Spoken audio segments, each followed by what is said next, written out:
Good morning, good evening, good afternoon, wherever you are. Welcome to Dreamy Dreamland with Sensei Al Bob. So here it is, day 2 of Carrot Land. I don't know.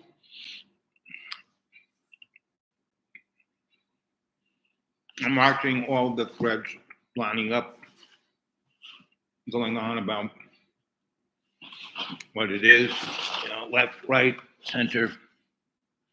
And I keep saying this is just a scripted soap opera. And Donnie is just a game show host. A reality TV show. He signed more executive orders. I mean, with this image of him surrounded by hundreds of executive orders. He had no idea what he was signing. He just kept signing. And there was this toady, and this one's about blah, blah, blah. I don't know. So, everything's a metaphor, right? So look what happened to Texas and the whole East Coast up to about North Carolina. And it's still snowing. I mean, they had 10 inches of snow in New Orleans. I mean, like, what? 9 inches in Florida. Now, I've been telling people that forget about global warming. We're heading into an ice age, right?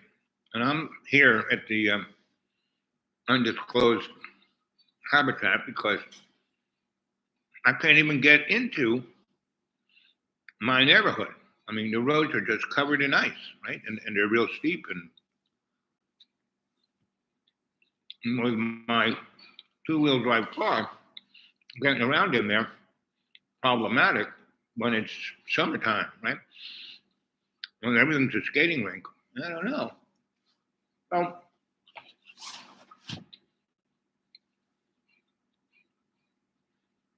that's kind of where it is. We're all living on a skating rink, right? So I don't think people understand tariffs. Virtually, go back in history, every empire that collapsed was,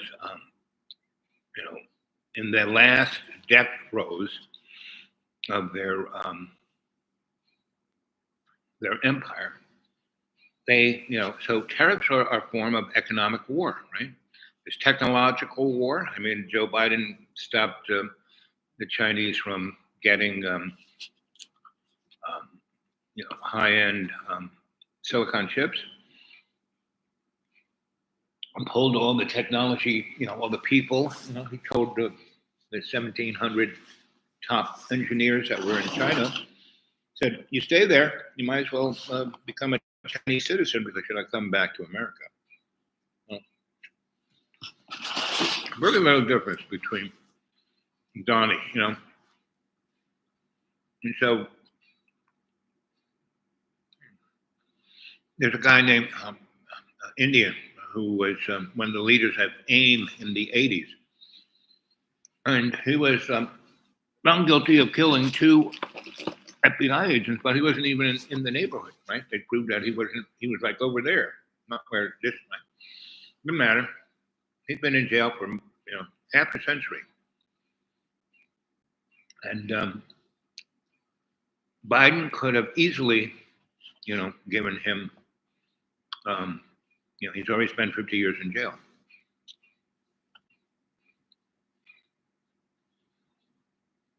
How fair. Well, and Donnie lets go of 1,500, really nasty dudes, as Donnie would say. No, maybe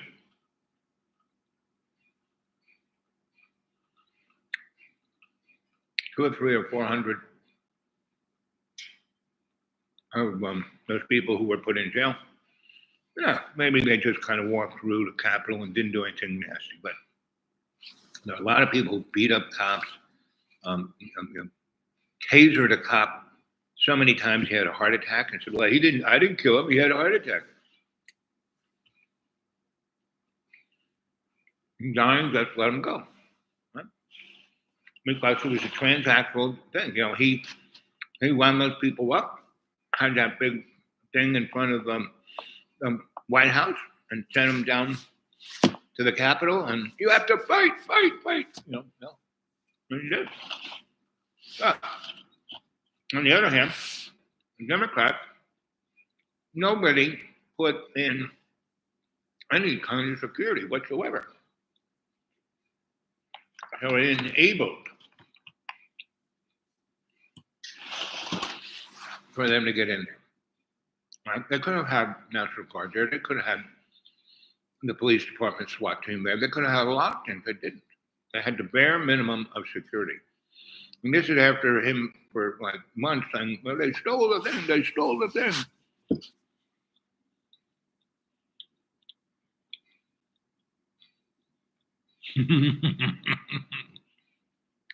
Let me pick that up.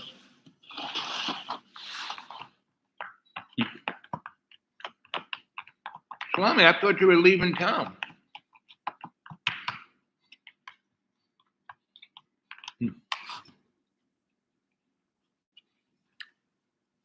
Anyway.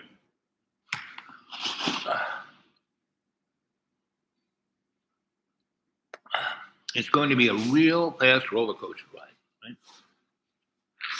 But I have to realize, so China has got the electric car and truck technology down, right?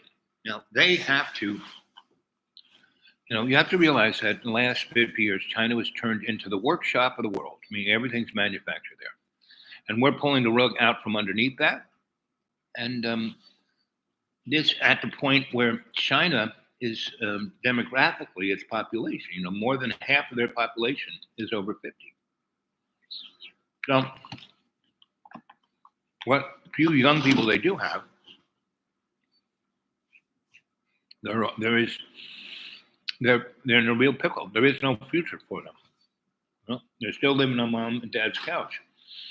And mom and dad worked their whole life so junior could go to college and then take care of them in their old age. Not going to happen. And there are whole cities in China that are so leveraged economically that no one can move into them. They have to blow them up to get back some of their money. And China is desperately trying to build this belt system so they can move their their stuff around and sell it, because if they can't sell that stuff, that's it. And on the other side, if people can't get access to the stuff, their life is going to suck. And America is, ooh, baby. And Ghana's got all these MAGA kids to drink the Kool-Aid. Well, he like I said, he signed hundreds, if not thousands, of executive orders. So many that no one knows what they are. He's all about mass confusion, distraction, disruption. Now, in the big run of things, that's probably good. That's why I'm happy that he's there. It's going to destroy America. Me, I'm living out in the woods, right? I'm going to die anytime soon. I'm in this, my body is gone. I'm in this wheelchair, right? And there's one guy who's a real loser. Said to me, "Oh, why are you in a wheelchair? You're fine. You're just lazy. You don't want to walk." I said, "No, but I can't walk." "Well, I do you walk around." I said, "Yeah, I can get up. I can move over there and then move over here and then get back in the chair. It's not kind of walking." And what's quite interesting, he had a heart attack a while ago because of his drinking. And He's going on and on about welfare mothers, and of course, Medicare took care of his, heart, them, and he never has. I've got church friends, anybody want anybody cheer? And I always say, let us all pray for peace in the world and the salvation of the children who are in harm's way. And everyone kind of goes, because they want to have a prayer about Mabel who has cancer, or Suzuki who fell down the staircase and has a broken hip. People that they know. And I've been trying to drag these folks into the realization that, no, you have to have, you have to be the good Samaritan. You are your brother's keeper. And that means everybody. So this shit's going to hit the fan like you cannot believe. So we've just, like I started out going on the snow where it never snowed. Forget, global warming. I'd be happy. I got spoiled. Last 5 years, it's pretty much all winter long has been somewhere between 45 and 60 during the day, and somewhere between 35 and 25 at night.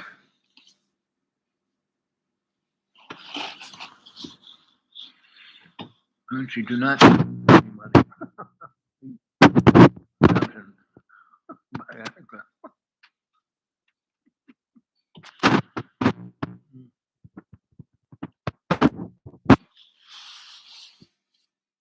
But the value of Swami's crass humor is that's exactly how our political leadership is thinking. He's like channeling Donald Trump and Mitch McConnell and Mike Johnson and Clarence Thompson. Well, we want, and Donnie wants to go to war with Canada, Iceland, and Panama, and Mexico. Canada and Mexico send us manufactured all the parts that go into, we don't build cars in America. We assemble parts. That's all we do.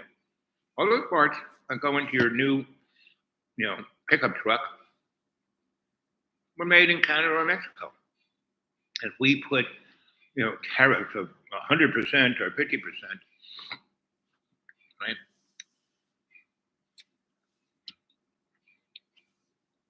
We put that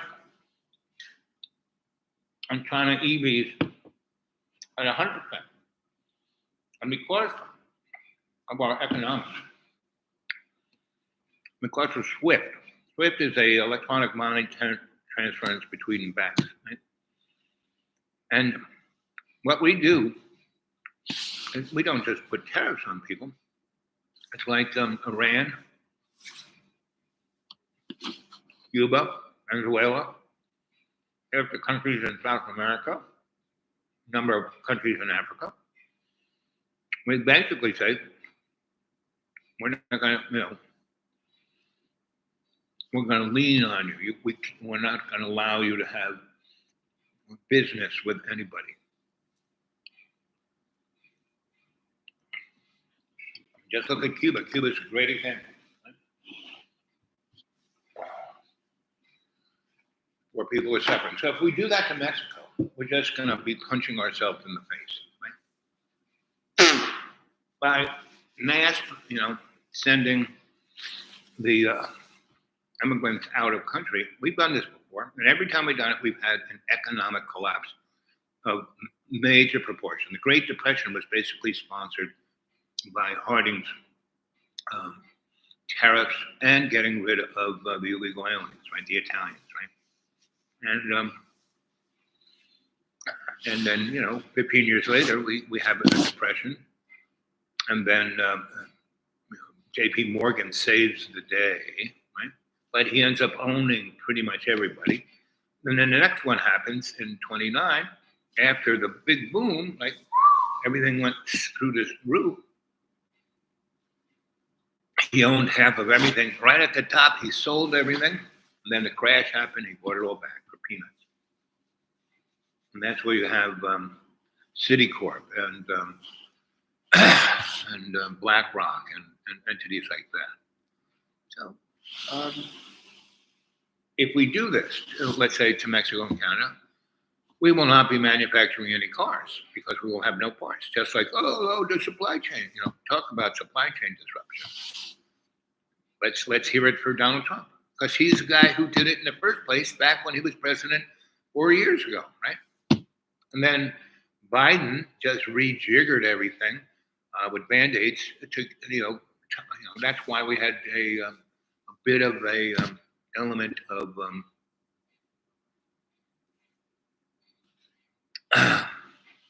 things cost more, because he dumped trillions of dollars in the economy to get it started. Otherwise, we would have been in the worst depression ever. So he built it up with Band-Aids, and it's all up here. It's all pretty good. Boy, Downey, it will all freaking collapse. And we will go to war, not with Russia, not with China, but with NATO. Because if we go after Greenland, which Denmark owns because of Section 5 in the NATO treaty, if we attack Greenland, that means we're attacking Denmark. That means we're attacking NATO. Doesn't this all sound like good news to you? This is only day 2 of Downey.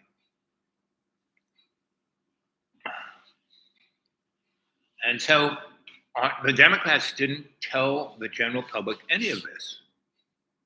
They didn't try to, and that, they're bad at making the sale. They aren't good at communicating. No, they did it on purpose because the hidden hand that no one sees wants, the new order, not the global order, the new order, right?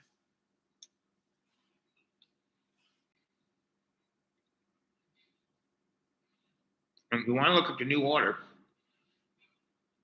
go look at how Europe was organized under the under Germany, National Socialist Party, for all of Europe, right? I mean, if Adolf, he made a deal with Joe Stalin that, hey, I'm going to do this, you're going to do that. Let's not attack each other, right? And we had basically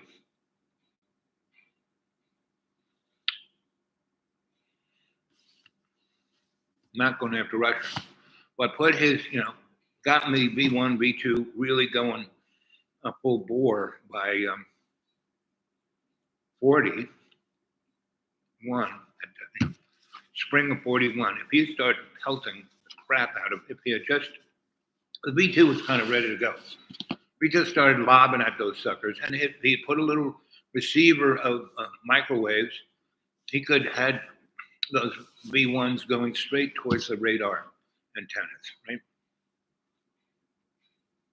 They had that in their technological bag of tricks, and they didn't do that, right? If they heavily manufactured the ME-262 while developing the other jet aircraft that they had on the drawing board and the test beds, like in 1940, or if they got in power in 33, right? So they basically went to America and saw how Jim Crow was, and that was the Nuremberg laws right there, right? They copied everything we did, all of their stuff. I mean, we were the biggest, sterilizer of the poor and non-white people in the world, right? We were trying to make the Uber race ourselves here in America from the Civil War on. So, so by 1934, Germany was well on its way, right? And if it had basically went into Poland, not gone militarily into Poland, but economically because Poland was not doing too well.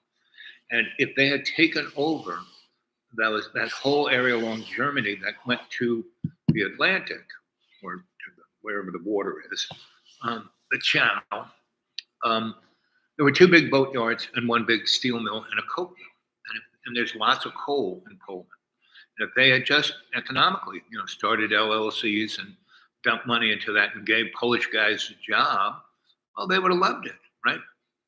I know that they had manufactured aluminum and raw steel and took the raw steel over to the shipyards and they had some really good designs for destroyers and submarines, right? And basically the U-boats that they had were basically refits of World War I technology.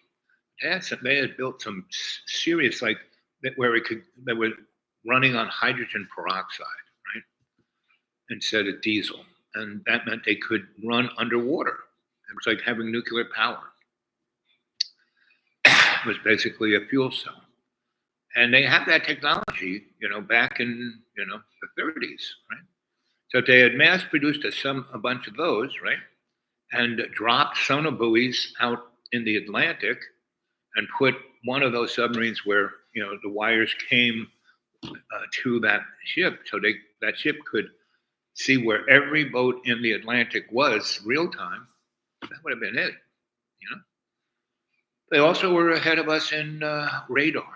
Yes, the guy in England made the first microwave horn, but the Germans had that down. So if they had focused on their technological breadth, right? And then, from 33 up until 39, I mean, they basically got, Ubers, living room. They got the old part of the old German neck of the woods, known as Hungary or whatever thing that they annexed, And that was done by the Europeans just because they knew they were going to have a war with Germany, and Germany is so far ahead, and the rest of Europe was still in the throes of the Depression. They had to do something. So basically, they gave them that and gave them 1 year to get their act together militarily. Now, the Germans had spies and plants in England. If they had, from 34 on, started whacking, took out Winston Churchill when he was coming back from the red light district one night, right? They took out Monty. They took out the guy who was working on, and all this stuff, all the technological guys in England. Everyone knew who they were because they were all going to conferences all over Europe. And so everyone knew what everyone was doing. It's kind of one reason why we had the Manhattan Project, because we knew what the Germans were doing. I mean, Oppenheimer, if you saw that movie, he knew all the German scientists. And they said, hey, yeah, you should come to Germany and work for us. Right? So if Germany had gone off and taken out maybe 100 individuals in the United States and England, that would have been it. Taken out Eisenhower, taken out Patton, because in that time they were it was like having a job. They from home to work, they were living here, and could very easily someone could just drive by, knock them off, right? One person here, it's not even noticed, doesn't even show up as a pattern. And the Nazis had a big American boom. They also had a big English boom.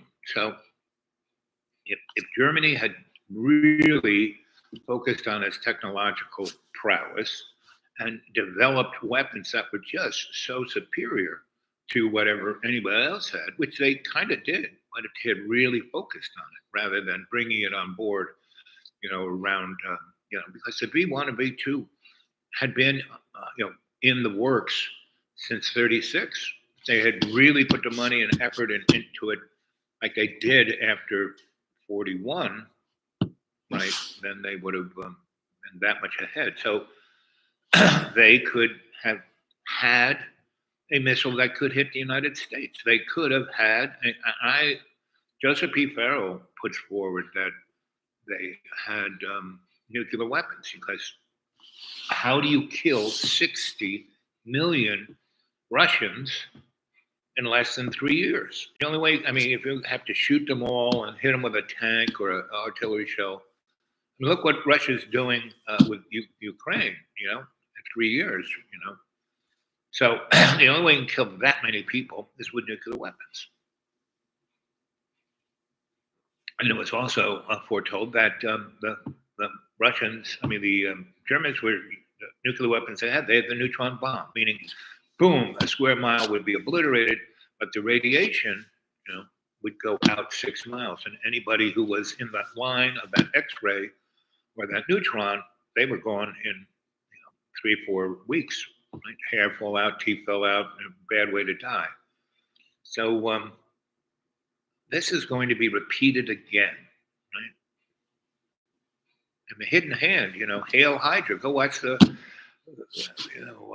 Captain America and Stan Lee. Stan Lee was just picked it right, the way he went on about the X-Men and that it came out of the Nazi experiments in the camps, and the exposure that, why are so many people, why is the male disintegrating? It's because we've been exposed to so much toxicity that, that's why we're having, issues with gender. When you have polywogs and they get exposed to certain chemicals, they're all guys and girls at the same time. It's quite interesting. So let's see, get my eyeballs out of the sun here.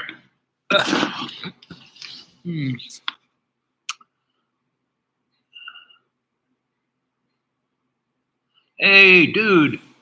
So, Lana, did you take a look at the stuff I sent you? Did you receive the stuff I sent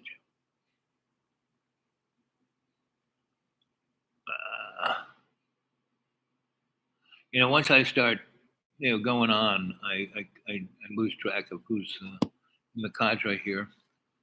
But so Kim Iverson is pretty good, and Dr. Steve is pretty good. See, that's the one thing that, so there are all these drones. What's going on with the drones? What's going on? Dr. Steve, he, again, whether he knows it or not, he's basically doing the job for the hidden hand, which is fine, because he's at least getting some knowledge out. And like I said, I met the guy when he was a emergency room doctor in Nashville in the early 90s, right? And he's one of those people whose family had been affected by being encounter of the first, second, and third kind. That whole neck of the woods where I live, it's like one big, whoopee center.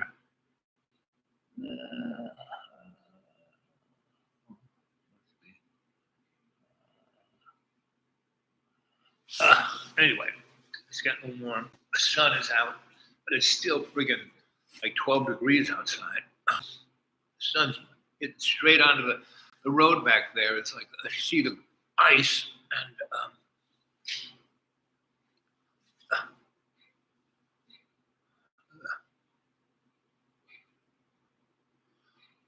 let's see.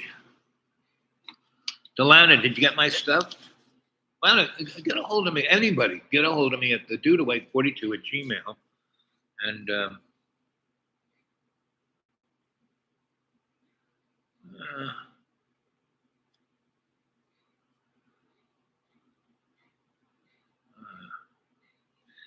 here, a little bit this way, a little bit. While I go get a shirt. Is Elon Musk heir to the Nazi dream of the world? Yeah, I think so. Let's hear what these guys say. 72-year-old delivery driver fell down delivering groceries. Oh, I hate that. The home Tesla. He's not the CEO. He's not.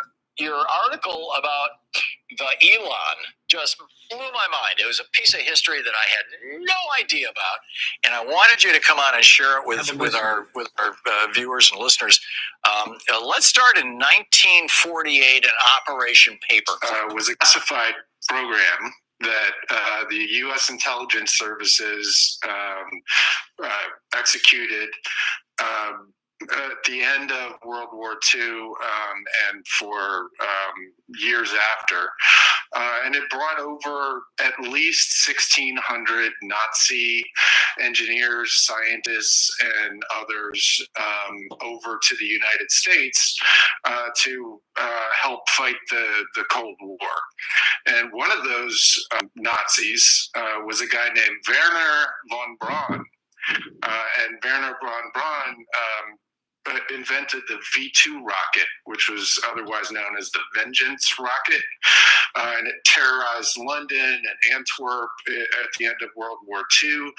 And this guy who created the V2 rocket was part of Operation Paperclip, and he's relevant, it seems, to the richest man's life in ways that are surprising. Yeah, so he comes to America, and while he's here, he writes a book called Mars Project in German at Fort Bliss, Texas, and publishes it in 1952 in English. Tell us about this science fiction novel that Werner von Braun wrote.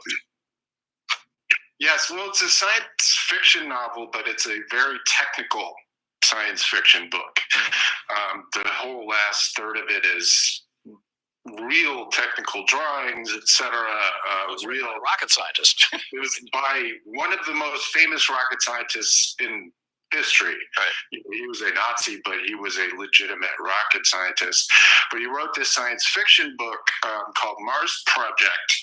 And in the book, there is a sort of figure on Earth who demands that we become multiplanetary, which is something Elon Musk says constantly, and that we have to colonize Mars. Well, it turns out when you get to Mars, there's a colony there already, and the leader. What's that? In the novel, yeah. In the novel, yes. We're not breaking news here. Yes, in the novel, you get there, and there's a colony, and the leader of the colony is the Elan. ELON.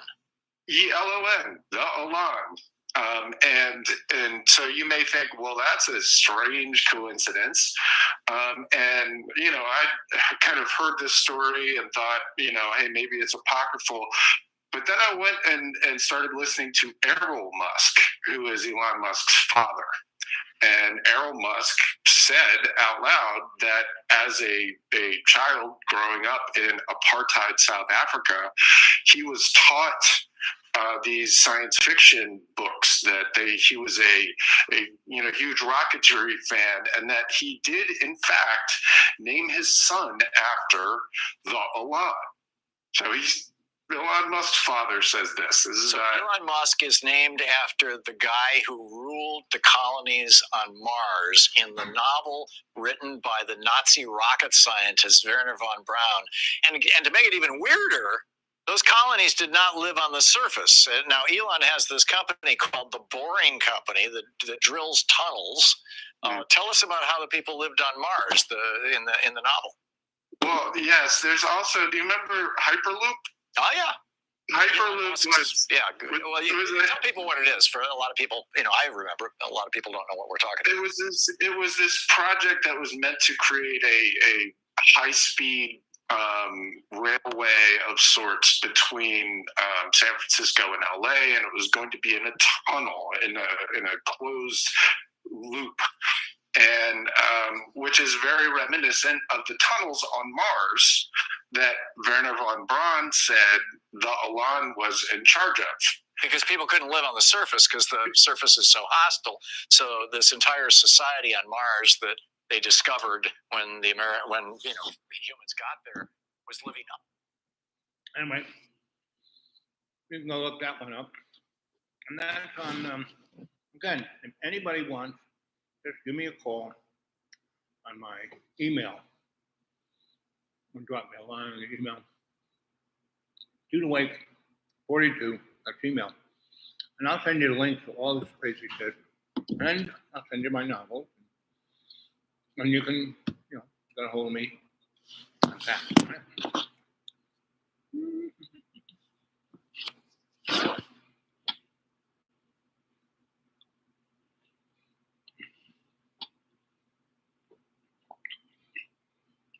And this is a human experience right at this moment. Half of us are in the dark, the other half in the light. And which are you? And where are you at?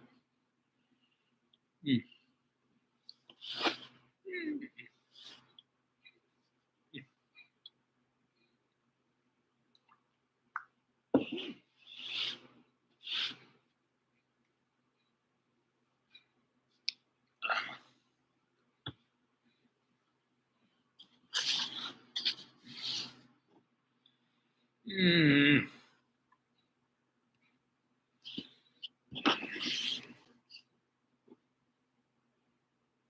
I know 100%.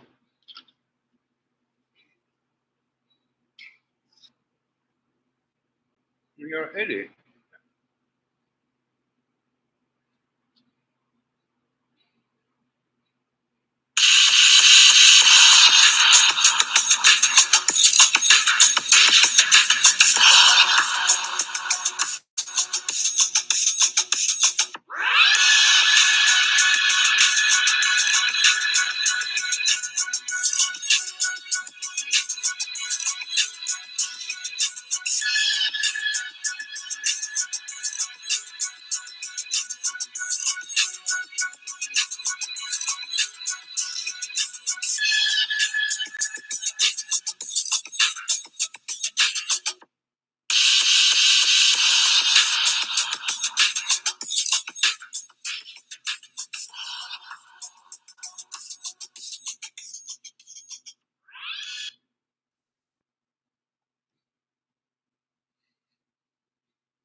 It's 20 degrees out there. Anyway, I have a warm place to be. It's not 23 degrees out there. It's right here. It's probably 65, and down in the basement where my habitat is maybe 50, because it's a back door. And the wind kind of blows right down the stairs, right, and there's no insulation around the door. It kind of locks, but it doesn't. The cold gets through it. And it's, it's not all the way in the ground. So half of it's like in the ground, and the other half is getting blown on, and it's nippy. That's all I can say. But it's better than, the man cave is probably 2 degrees below zero right now. No. I haven't been able to get there. The roads are so iced up. It doesn't get above, in the last 3 weeks, it hasn't gone above 26 degrees here. So even if it's sunny, it's not going up. So let's hear some questions. There's one of you there. 3 people giving thumbs up. Thanks. That's nice. Mm.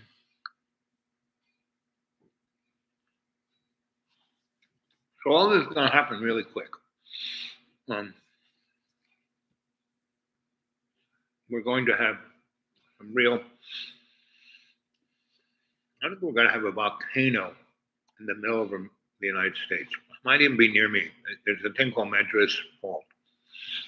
I'm kind of near. I mean, it's not right here in this mountain range, but just over 200 miles over there. And there is a real rift there. I mean, it's just not going to, it's going to, and then something, you know, and it could, a gigantic, earthquake / volcano ejection of really nasty crap out of the earth up into the upper atmosphere that basically covers the earth so it doesn't get any sun. And if you were to Google, let's Google.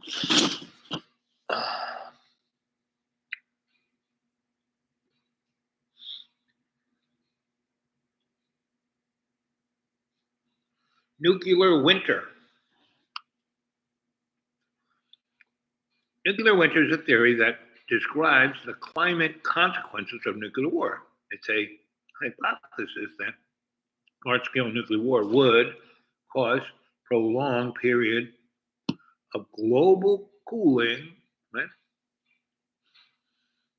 Smoke and dust would be injected high into the upper atmosphere.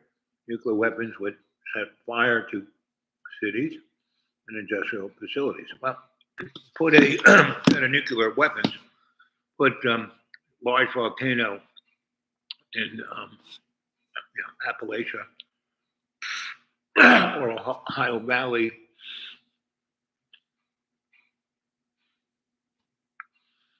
and there you go. And,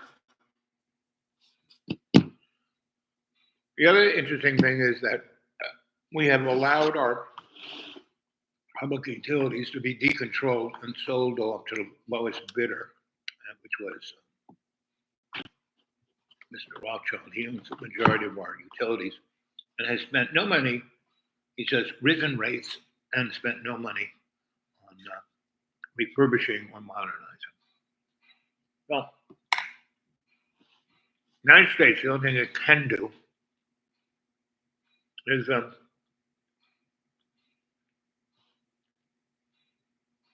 basically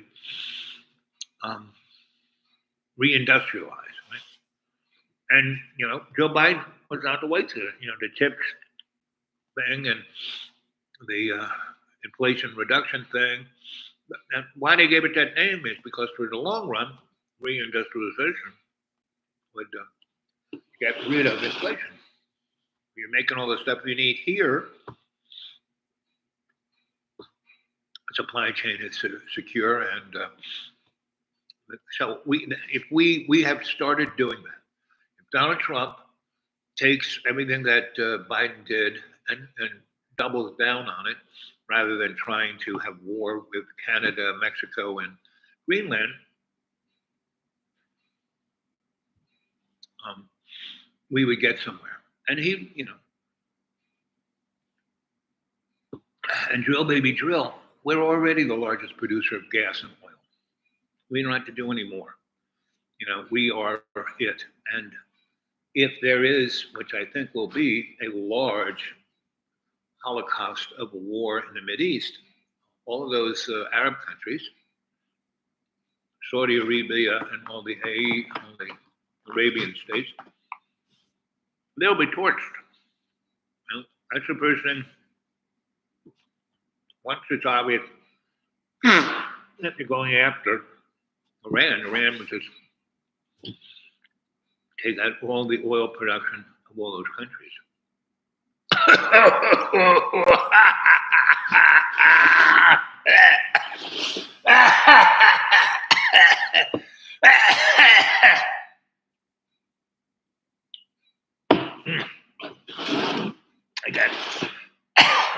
I I hit hot pepper there. Woo!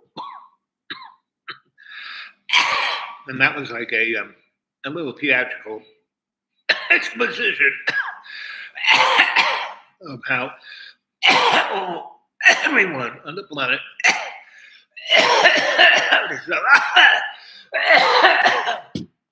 when the nuclear war in the Mideast meant India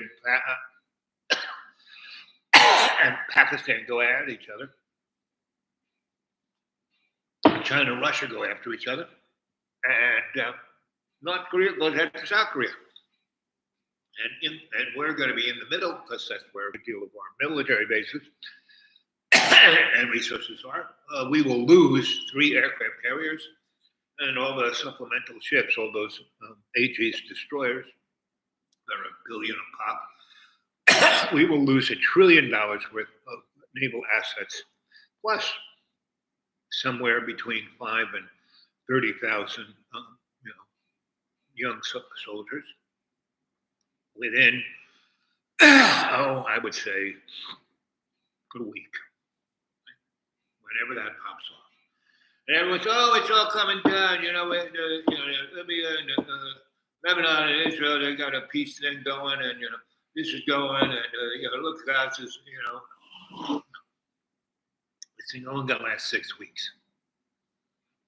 And Israel is in Gaza. They after 6 weeks, they have to leave Gaza. Well, they leave Gaza. Just like Lebanon, Israel was supposed to leave South Lebanon as soon as they had declared ceasefire. They didn't. Hezbollah was very calm. It didn't really, stir the pot. But boy, they're going to stir the pot once those 6 weeks are over.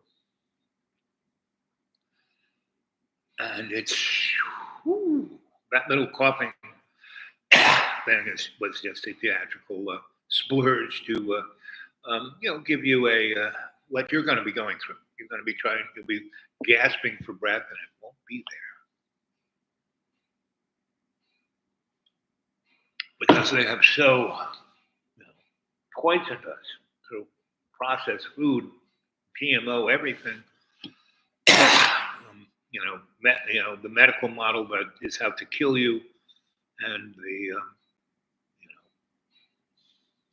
like me right now, I haven't been able to see a doctor or really get any of my prescribed medicines because I can't, get there. So, my blood sugar is, kind of spiked when I didn't have my blood sugar medicines, but it's slowly going down. It's down to 140, right? From like almost 300 down to 140, and I'm not doing anything magical except eating relatively healthy-ish kind of food and not eating a lot of junk. I could. I mean, it's just chips and crap everywhere.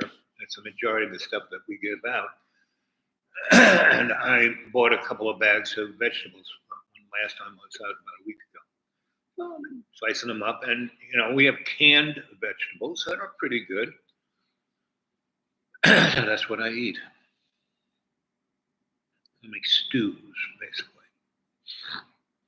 Anyway, my life, I live like a millionaire on $400 a month. I don't spend money I don't have. I'm not overextended. I don't owe anybody anything. So the guys I used to work for, they had 11-figure salaries and they were overextended. Right? They were living paycheck to paycheck. Really? And I would earn almost a 6-figure salary. Almost. I always kept it under that. Up to the 5-figure salary, and I'd only work 11 weeks of the year, and I'd be spending the a good third of the year with these chuckleheads because I would go to do a project for them. It would take me basically a few days before I started, and then it would take a week or so to finish the project. And then after that, they were so ecstatic, they'd say, well, why don't you just stay a few days down in my house in the Caribbean or my place over here, or why don't you go over there and take a look at this project you might want to be part of. I would, right? And they would rent me cars, they would fly me places. I mean, I had my dog, so I didn't fly too much. But I had this one lawyer who just loved my dogs. My dogs loved him. I mean, he treated them better than than his kids. Anyway, so whenever I would send, will I leave the dogs here? And the dogs would. Because they knew I'd only be away for a week or so. So anyway, that was, 15 years of that. That's how I gained 260 pounds, from what I was as the itinerant scholar. And that life itself was pretty good because I really, my base of operation first was Asheville. Oh, first it was Ithaca, New York, then Asheville, North Carolina, and then,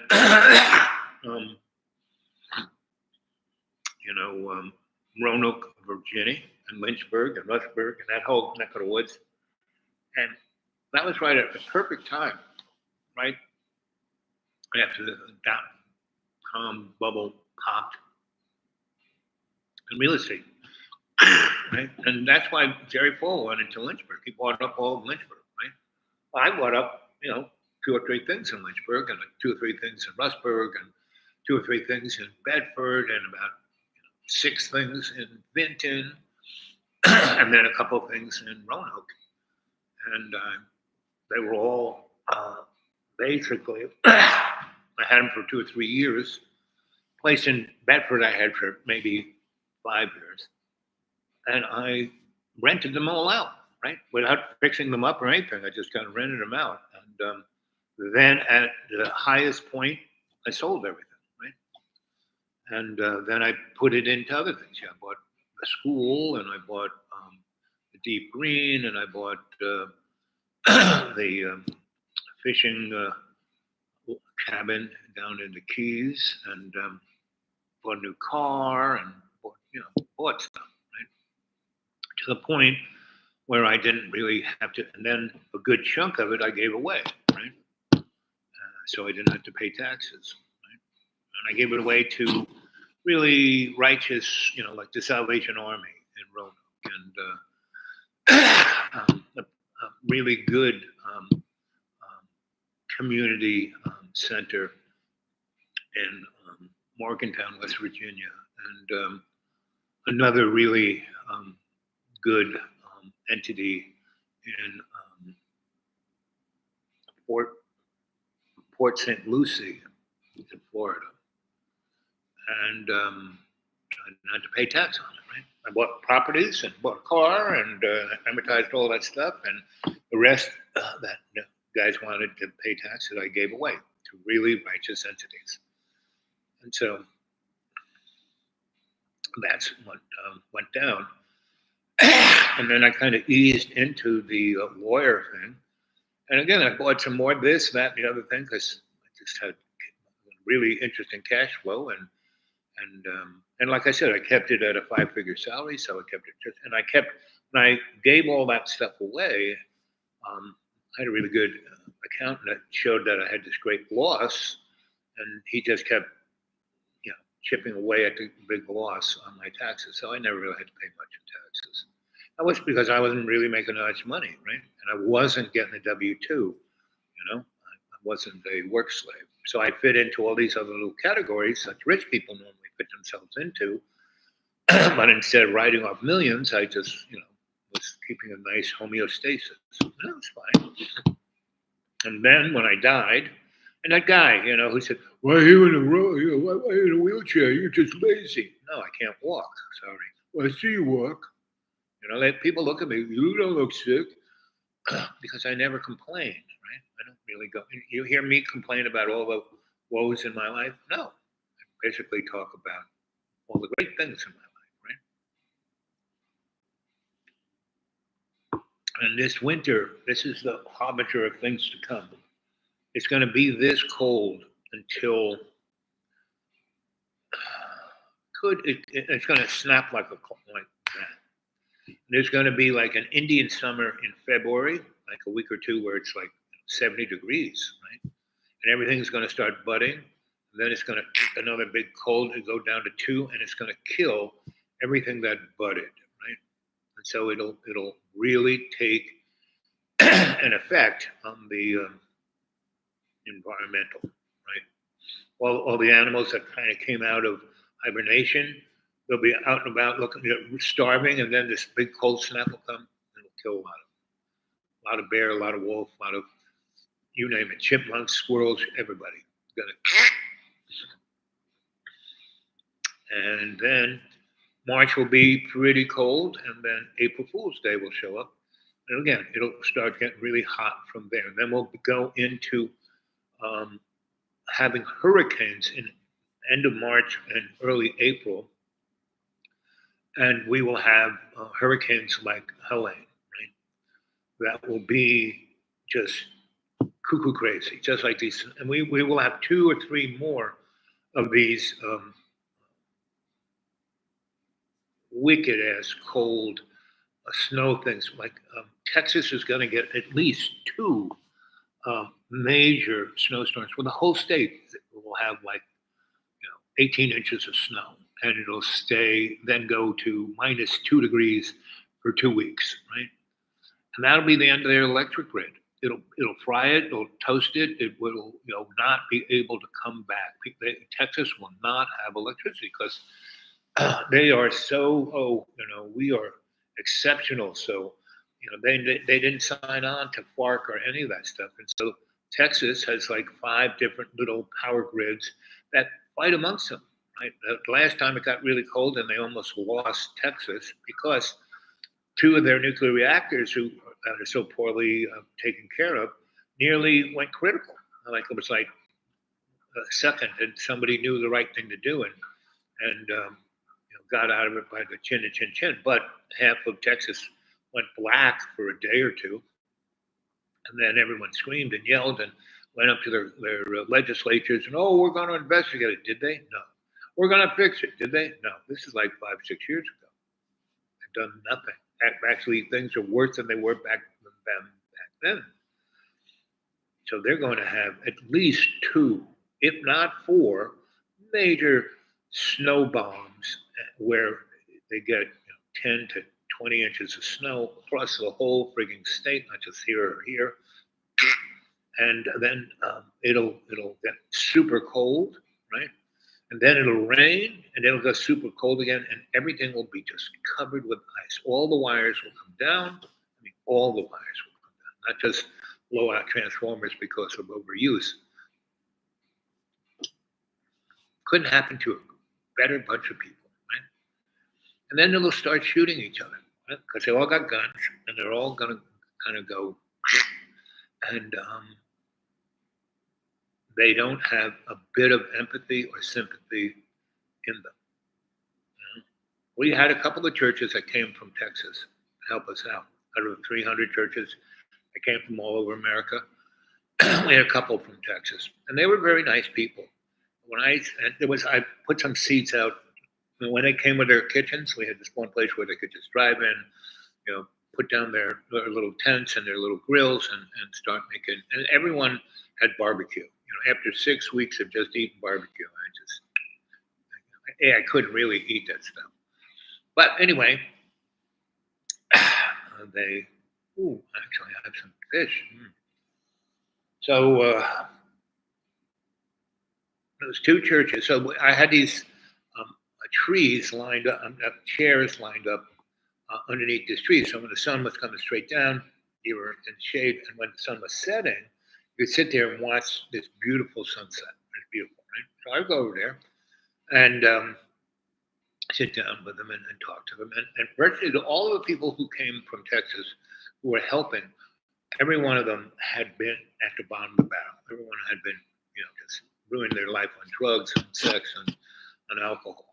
And then, through a 12-step program, they came back, right? And they realized the thing that gave any meaning to their life, that filled that hole, was to help other people. So that's why they came.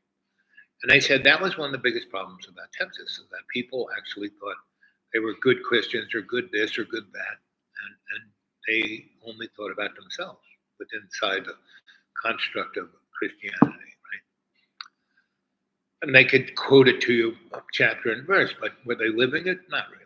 So, and that's America, right? And we, one of the things that Donnie's going to do is because he has this big base of, born again that want to make America Christian again. Well, it was never Christian. Our founding fathers were all Masons, right? The First Amendment of the amendments is Congress will make no law to have a state-run government. Everyone has the free right to assemble and worship as they wish to. And they're going to get that way. And when they change that, they're not part of the little thing.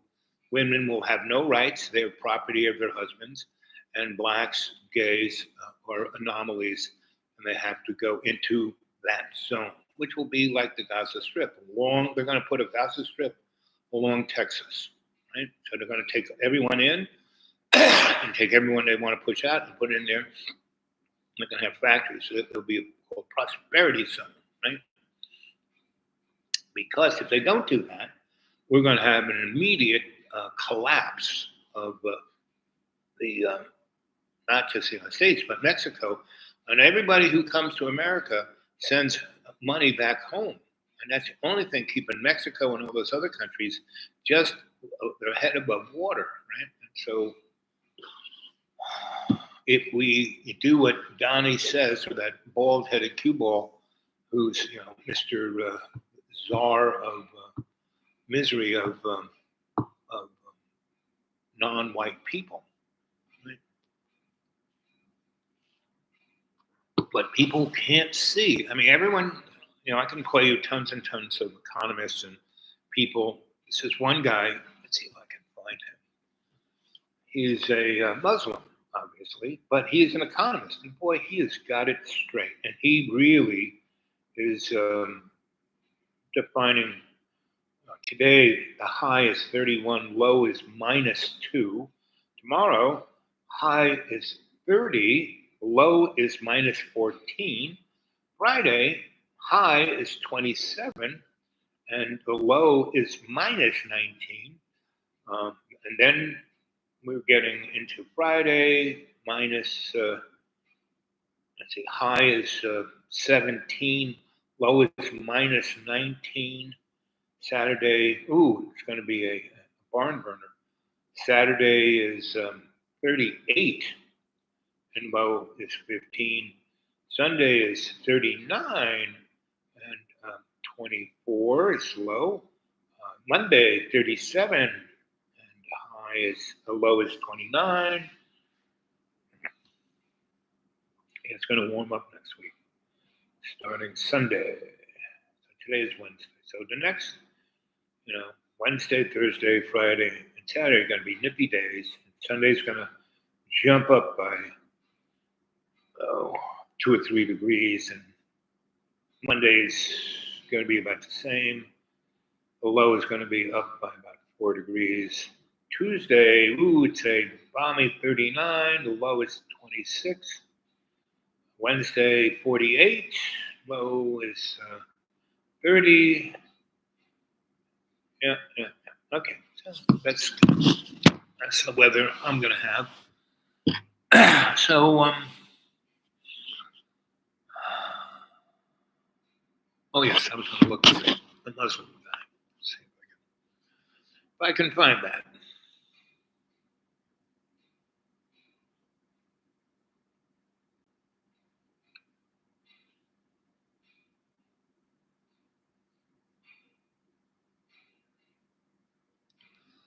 So, what do you think this The was? insurance companies did one thing right this year. It's allowing seniors to get no-cost dental care for years to come. Him as somehow anti-establishment, anti-elite, when he is the personification of the elite. As Luke Savage writes here, nothing profound to add here, but it's truly wild that there's a subset of radicalized reactionary media people who have embraced the idea that Trumpism is somehow a crusade against elites. Elites to these people apparently are trans people that have no power in society. Somehow they're elites, or teachers that think that they should be paid a little more and are in a union fighting for the rights. Somehow they're the elites. Like, who are these elites, if not for the very people sitting with him at his inauguration? Let's get to the salute, because this is just clear. Evan writes here in quotes, "It was an accident. He's autistic." These are some of the defenses that people are using to try and claim that this very obvious Nazi salute is not what we clearly see it as. But it's like he watched videos online and just practiced in the mirror. So, and he did that twice, by the way. He did it there, and then he turned around and did it for the crowd in the back, just to make sure, in case you missed it the first time.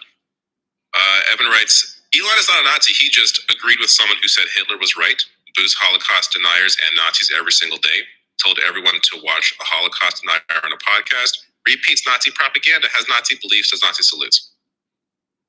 He's not a Nazi. Mehdi Hassan added here, or agrees with an anti-Semitic conspiracy theory on Twitter or on LinkedIn.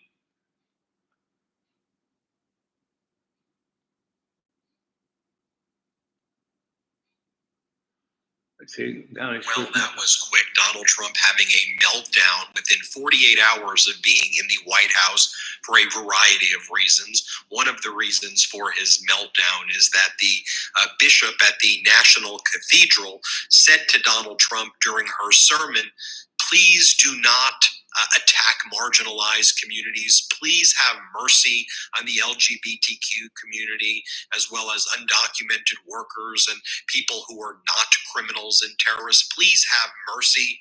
Donald Trump felt embarrassed and humiliated by that. The bishop by the name, her name is Marianne Budd, an Episcopal bishop at the National Cathedral. Donald Trump was asked, well, what'd you think about that sermon? What'd you think about the prayer service? And Trump's response was, "Not too exciting, was it? I thought it was a bad service. I thought it was a really bad service. No. They can do much better." And then a number of MAGA Republicans like Representative Mike Collins and others called on Donald Trump to deport Bishop Marianne Budd. They said she needs to go. You had Don Jr. making posts as well, attacking Marianne Budd, and others just ruthlessly and relentlessly going after her for simply saying, "Have mercy." By the way, while all of that was going on, Donald Trump's been making posts and reposts of things like this. Donald Trump, a warrior hero, the most courageous president we've ever seen. How pathetic are you that you have to repost stuff like this? Could you imagine if President Biden posted anything like this? Donald Trump, "This man is the epitome of strength. Read truth if you agree." I mean, you literally got embarrassed because a bishop said, "Can you just have mercy on vulnerable people who are just trying to help their families and help our country?" Then Donald Trump reposts this image. By the way, I don't show audio or video of Donald Trump on this channel during my videos. It's the editorial decision I've made. If you want to go and watch other videos, it's all on social media. We post it on Midas Touch social media, on my YouTube hits that I do. Then Donald Trump goes, "A lot of truth to that." And it's a photo of him and Melania. I don't even know if this is when this photo was taken, but it's nowhere near any time recently. They had a perfect life and gave it up for the American people. Pay close attention if you want your gas, electric, and water bills paid for. There is a new benefit for American seniors that helps pay for utility bills. It is the largest benefit in 2020. Can you hear me now? Can you hear me now? Can you hear me now? I don't have anything in front of the speakers. The little microphone looks like it's supposed to be working.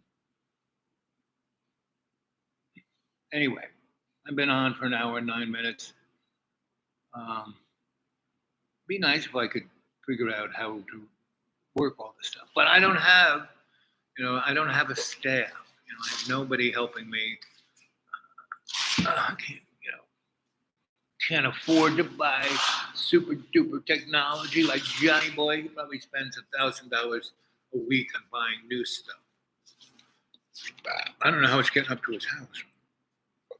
Oh, let's give Johnny a call. That'll be fun. Do, do, do, do, do.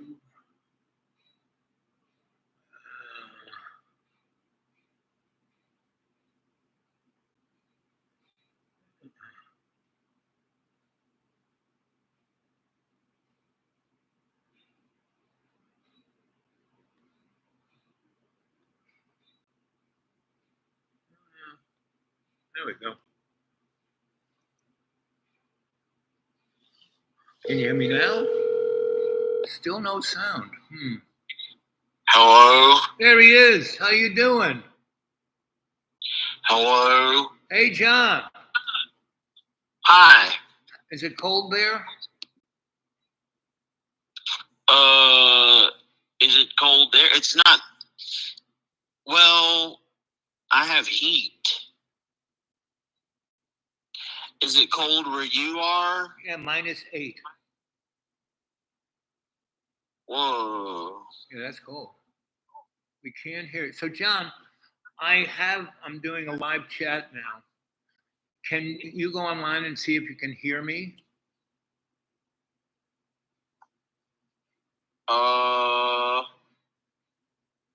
Okay. I'm going to your channel. Okay. Can you hear me now? Because people say I can't hear you. I can't hear you at all. But I can hear it. okay, so You at all. so I can hear it. okay, yeah, because the little microphone at the bottom doesn't have a line to it. The little dots that show the level of what I'm saying, they're flickering. So yeah, so you can hear me, right? Yeah, the sound is on. Okay, so okay, there you go. I don't know what's up with you, Fish, but it seems like the sound is on. So, how's the road doing? So I was shown hell by being deprived of sleep. Oh, And that'll I do thought it, I had to survive on Earth. right? So that's why I acted really big and mean. Like when I was like, it was when I was about 37. Uh-huh. And I don't really, in particular, personally, I don't really like military stuff for me because I don't like hurting others and I don't like guns. Yeah, well, who should, And so I was like a child until I was 37, and then I had to stand up for like the opposite, like stuff that I don't even really like at all. Like everything I was politically against. And they made me do that, or it would have been 400 years in hell. 400 years like in down hell. in an Illuminati hell kind of place that they showed to 400 me. I years thought. in hell is like, to terrestrial time, to God's time, it's like a second, 400 years. Yeah, because I don't know. I had to be like my dad because he fought in a war. Does he ever talk So I had to be almost like a general or something. So did your father ever talk about his experience in Vietnam? No, he didn't have to do it, but he put me through, like, for some reason, I had to feel like I was going to war, and Taza had to feel like she was going to war. She was deprived of sleep, and it was almost like it was like a tour in, like, Vietnam. For, like, my dad, it would have been a tour in Vietnam, but for me, I was shown hell, and there's this elaborate Illuminati simulation, like a government kind of planes and all this weird crap that I thought was real but wasn't. It was like they could bring people back as zombies after they died, and they'd bring them down to hell, and that's how they kept them alive with genetic manipulation, all this stuff that's not here anymore, all that stuff it's not real. And then so I was afraid of it for 3 years, and it's one of the reasons I went out to the woods to get away from how frightening and horrifying it was. Like a waking nightmare of hell when I saw it. And so then I read the Bible and I realized it was crazy. It was from lack of sleep. But I tried to like survive any way I was able to, and I thought I had to be their stupid ass ways that I never believed in, like eating meat, guns, stuff that when I was a kid I didn't like military hurting others, stuff like that. And then I had to start waking up really early since then. And I used to, like, up until 37, I'd wake up at like maybe the earliest 8 something in the morning, or 9 or 12 or something. And I didn't really have to wake up early, and I was like a boy. But then I realized all that crap that I thought was real, like the Illuminati stuff and the Illuminati hell and stuff, was not real.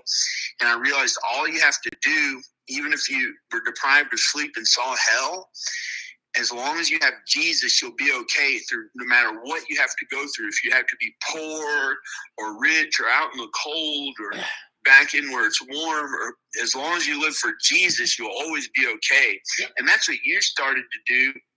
Even when you thought you didn't have any money, you lived for Jesus, and then God made a way. John, for you. I got rid of my money. It's not that I didn't think I had money. I gave it all away. Yeah, but all that stuff I thought was real was crazy, and it wasn't real. And I found out that the hell stuff was real. So it was very horrifying. Like, way worse than they can do to anyone on earth, what they could do down there in hell. But they can't just bring you down to hell unless you live an unrighteous life and you don't live for God. And if you're not kind and good, if you're not kind to others, if you don't forgive others and stuff like that, that's the way people end up in hell, when they don't forgive others and they don't repent for the sin that they did wrong. That's how they end up in hell. But this sounds backwards, talking about like a fear of hell to be nice. That's not why you do it. It's because you go to God and Jesus for how to really be. You go to God and Jesus for how to really be. You're supposed to be kind to others. Yep. And even if they're mean to you, you're not supposed to be mean back to them. Even if they hurt your body, you're not supposed to be afraid of the ones who hurt your body. That's right. And I've had to get to that point too. It sucks. They've like tried to hurt my body. They've tried to make me older, heavier, worse looking, and hurt. They've tried to actually hurt my body with all their heart. And I've had to forgive them, and it's not that bad. It's not that bad that it's aged me a little. And you have to forgive them. But that's the shitty that's only the physical body. The soul is way better. Yeah, but if you're mean back to them, it's way worse. Then it hurts them and it hurts yourself, and it's not even their fault. It's really the devil and demons in hell, and the sin that the devil caused, that is this. No, John, the hell John, the devil sin. is temptation. The devil can't make you do anything. Devil is temptation. You can be tempted by the devil, but it's you who make the decision to do right. Yeah, and wrong. you have to be kind to others, live righteously, good. But you can't, whether or not you're great, or you have to be kind to others and humble, right, and suffer like Jesus, willing to suffer like Jesus if you have to do what's right. It's really not easy, but I did so much of it that God really strengthened me now for a couple days. No, that's good. I think, or 24 hours. That's good. 24 hours or so. So it's been just, before that, it wasn't worth living. It wasn't worth living. I never had it like a Disney son or somebody who always had plenty of money or something like that.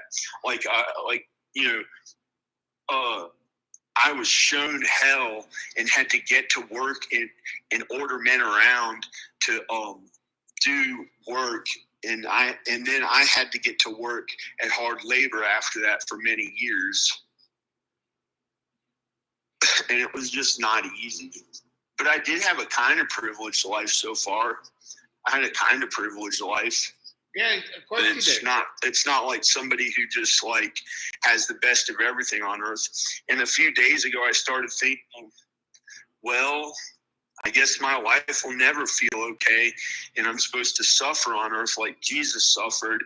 And I thought that everyone else had it good, and everyone else got to feel okay on earth, and I was the only one who had hoped to die again and again 30,000 times for the past 10 years, to be at peace from the unrest, the turmoil, the suffering, the work, the constant work at videos. Look how many videos I have. I have 2,000 feature films of videos. Most of it was like edited and stuff, and I probably got the idea to do longer videos from you because you're the only other person I've ever heard of or know who has videos that are like 2 hours long on average, of like 2,000 videos. Like other people have short video, they only have like 10 hours of videos total on their whole channel, but some of them have huge channels, like the biggest channels they are, and they only have 10 hours of content, of all their content, 10 hours of it. And you have 4,000 hours of content, and the biggest channels there are maybe have like between 5 hours of content and 40 hours of content on their entire channel. Most of the biggest channels that there are, and you have 100 times or hundreds of times as much content in your videos. And so I got the idea from you I started filming longer videos because you like to do storytelling that was longer. Yep. There's almost like a fun way to watch an entire feature film when they were long videos. Yeah. Like you made it like fun and entertaining to watch like a long video.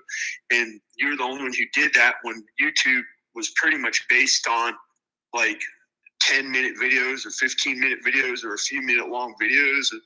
Now they have ones under, like the YouTube shorts for under 60 seconds. Whoa. And you're the one who started the idea of the feature length ones.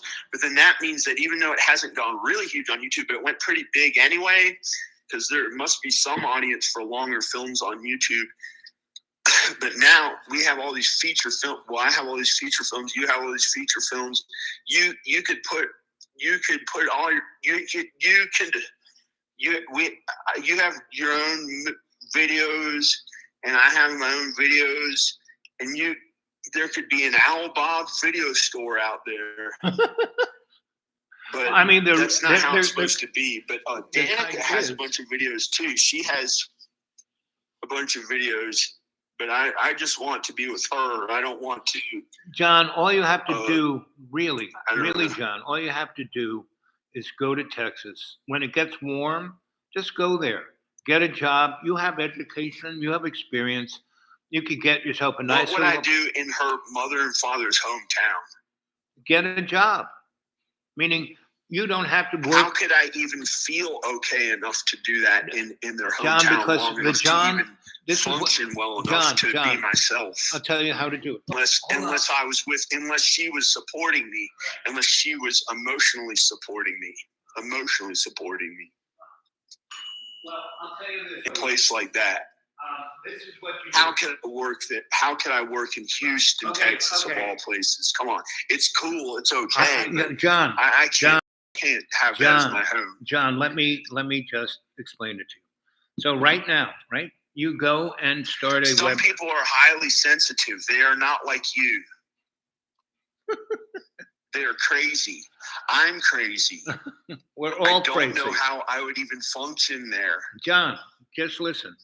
If you were to I start, had to live there. you could teach a course in video editing. You're really good at it, right? So how could I go into any of their little colleges? No, or you whatever? don't. You It's don't. not the You film don't. You industry. don't. You How don't. could I You dream don't. big You or think don't. of fun You things don't. I like You to do don't. that I'm You interested don't. in doing? You don't. No You one don't. has ever You made don't. it that big You from, don't. You don't. from You don't. Houston at You don't. creative You things. don't. They have You don't. NASA. They You have don't. NASA. Don't. They have NASA. They Don't. went huge at Don't. NASA. They have Elon Musk. They have Republicans. They have George Bush. They have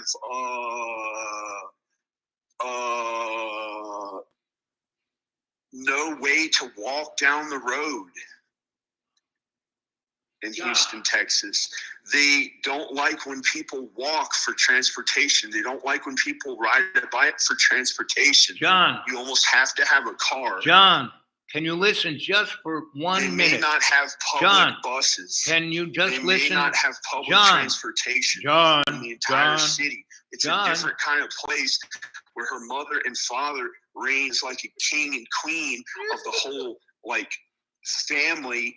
And I was supposed to leave my mother and father, and she was supposed to leave her mother and father to be married to me and to be away from our mother See, and John father. doesn't want to really understand how to fix his life, because if he believes in Jesus, and all he has to do is say, God, I got a problem here with this. Help me out. Take care of it. And then John could then just do what he wants. If he wanted to be with his family, this is how he should do it. Right now, when it's cold and he's in the school, he should start a website where on the website he teaches people how to edit, and that he will tutor individuals for a small fee, and they get on his website. They sign up for a tutelage, and he basically plays, a video for them to watch, and he can make a living at doing it. And if he did it every day,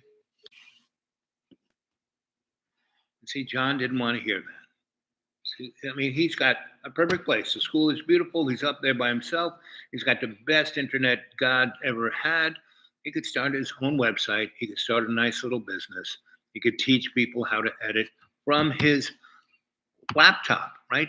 Wouldn't have to go work at J.C. Penney or Subways or anything. He could just do that and probably make $1,000 a week.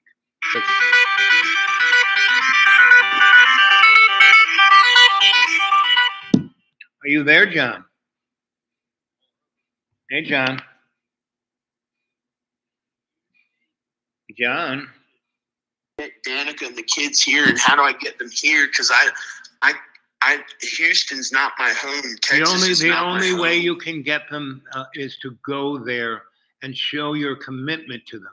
I mean, they don't want to have anything to do with you because you let them down for the last 15 years, You weren't there for when your boys were growing up, Yes, her father took them all away, and you did try to go visit them, but because you were focused on how uncomfortable you felt, you weren't thinking about them.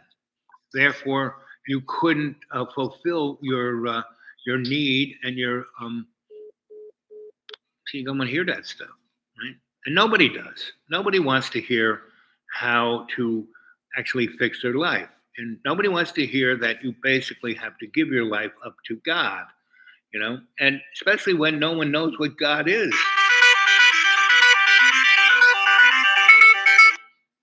There you are. You're back.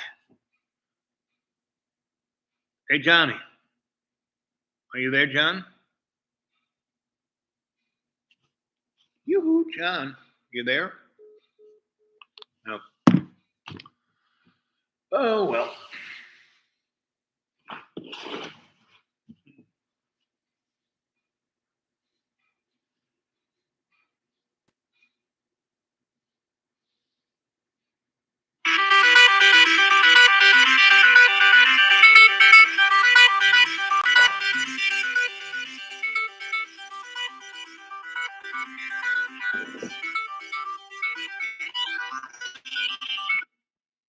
Hey, John.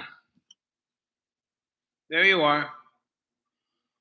So, John, it's hard to do God's work, and you're like Job. You're being challenged, and I didn't want to hear that. Anyway, can you? Yes. We can't hear. Let's see. So John could hear me. That's one reason I called up John. I said, "So John, can you hear me?" And he said he could. So the little microphone is on. The little dots are jumping around when I'm talking. Yeah. So can anybody out there hear me? Because if not, I don't know why I'm doing this. Anyway. So here it is Wednesday. So Monday, Carrot Head got sworn in, and he didn't put his hand on the Bible, and he signed more presidential orders than anybody ever else. He let go 1,500 condemned criminals, some of them extremely violent, and it's going to be interesting when those guys start killing people, and I wonder what MAGA will say. Because we go, well, that guy came from Ecuador, but yeah, he was born here, but he came from Ecuador, so he do do do do do do do do do do do. Let's see. Whoops.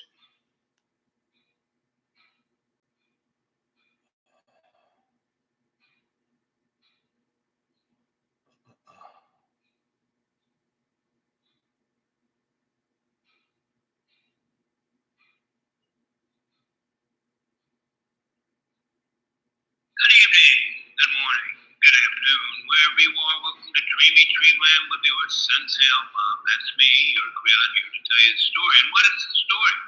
It's the same old story. Story of not love and glory, but basically stupidity and greed. I come down the steps, you come over, now, how you doing? And I'd like to shake his hand $10. And no one ever, give these people, not even at Christmas, would they give them a gift. I would just, everyone who worked there, I shook their hand, because I put my hand out like this with a $10 bill in it, and put it in their hand, and it was like a message of appreciation. So, man, they treated me better than anybody else there. Anyway, so, the three of you watching, 4 thumbs up, that's nice.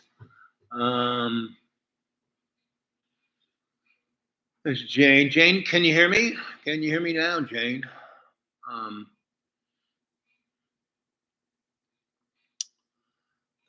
Let's see.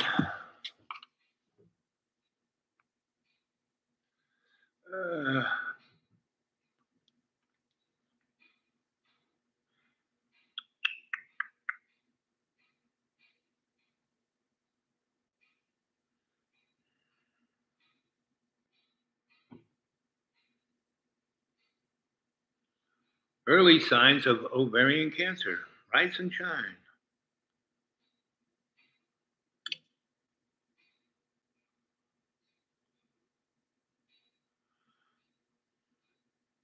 Kidneys. Ooh-ba-doo-boo-boo. Oops.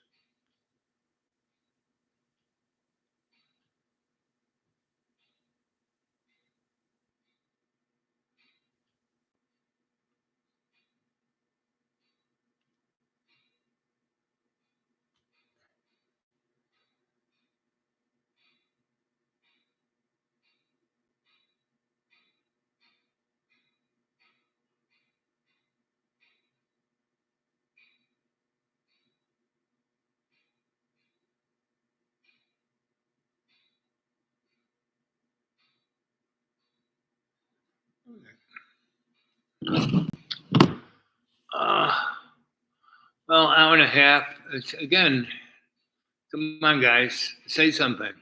Do you hear me? There's no sense. I mean, John said he could hear me. I could hear him on there, and the little microphone doesn't have a line through it. The little dots are blinking every time I talk. So from my end, it looks like my microphone is working. I said a lot of stuff and showed a lot of stuff. We'll see how it looks tomorrow. Maybe I'll come on later this evening. What time is it now? Let's show, not quite 2 o'clock. So it is what it is.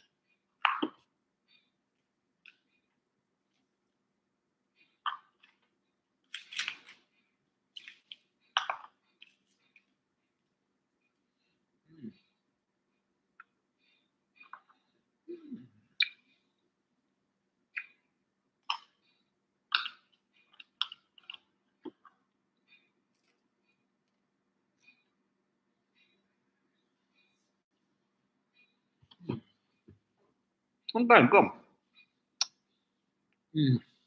So James,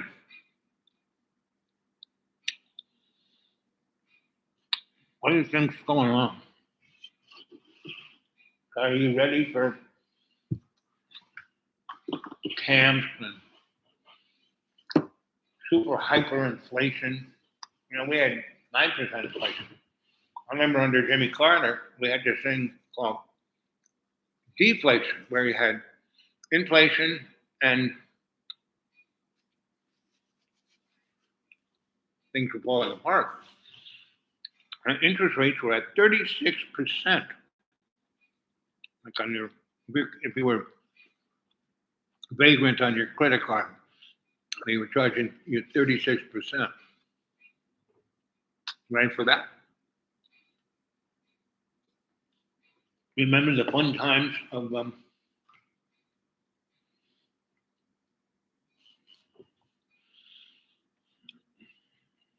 supply chain being broken? You couldn't get toilet paper. You ready for that? And now he starts to put, you know, tariffs on our allies, and we physically, you know, invades Canada and Greenland and or Iceland, whichever one. I always get confused. And you know, attacks Mexico, so we can have, you know, the Gulf of America. It'll be interesting. Let's see, what's last? Okay.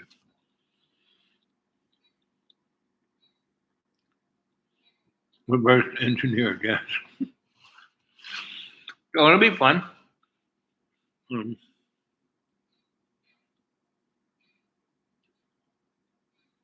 Yep, John, his wife was holding the Bible like this, and he didn't put his hand on the Bible.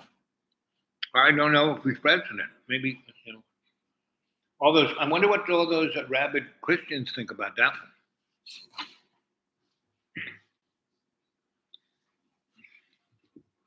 one. So, Jane, tell me what you think the best thing that we, the public, can do to bring forth a more perfect union. Yeah, we, the people, form a more perfect union. You know, like what can we, the people, do?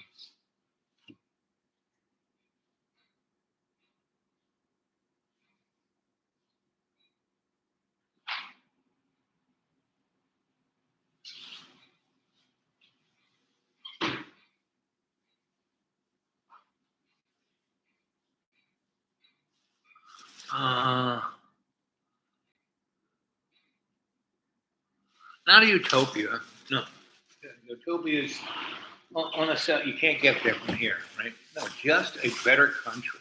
You know? Especially people who think they're Christian. What do you think Christians should do?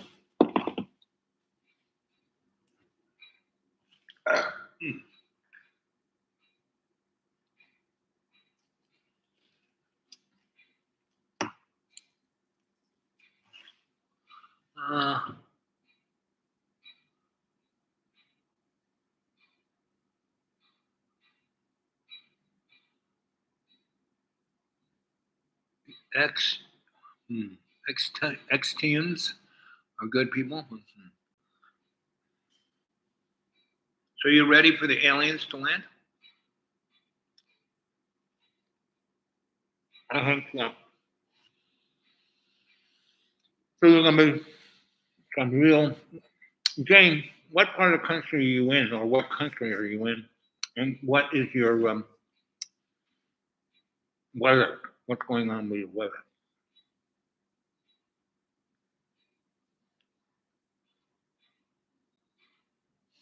And you know, your Exians are good people comment. Everyone's good people, right? There isn't any, humans aren't made to be evil. It's just that they let themselves easily be.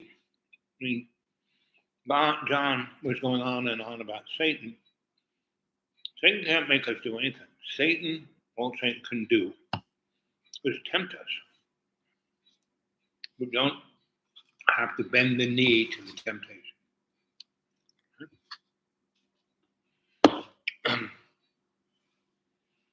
And if Donnie didn't put his head on the Bible, I would say, on that, whoops, the TV cameras caught it. Just like the TV cameras caught Obama and Johnny yucking it up like best friends. Unless they are. Anyone who's president basically joins this club where whatever they were before they became president, they're no longer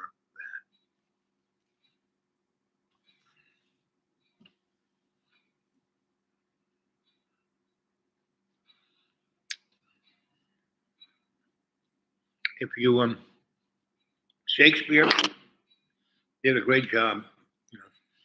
His Hamlet and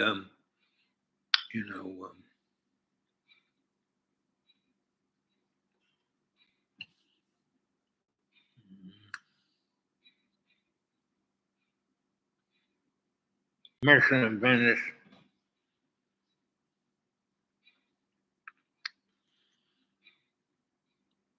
And my favorite is Midsummer Night's Dream because it really portrays that there's this other side of the veil that shit is going on.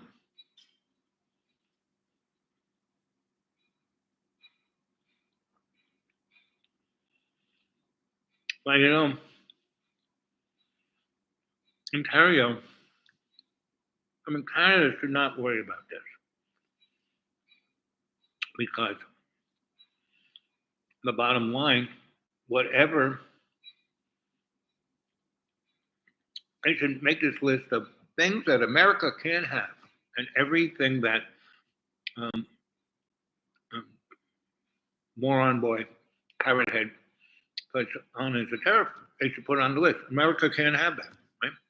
Can't have that whiskey. Can't have those ping pong balls. Can't have that tobacco. Can't have that weed. Can't have that. Because, first of all, Canada has serious markets, right? And they should also say, the major thing that's going to hurt Canada is that NAFTA made it, see, bottom line is they can take, Canada and Mexico can take America, can take Donnie to court.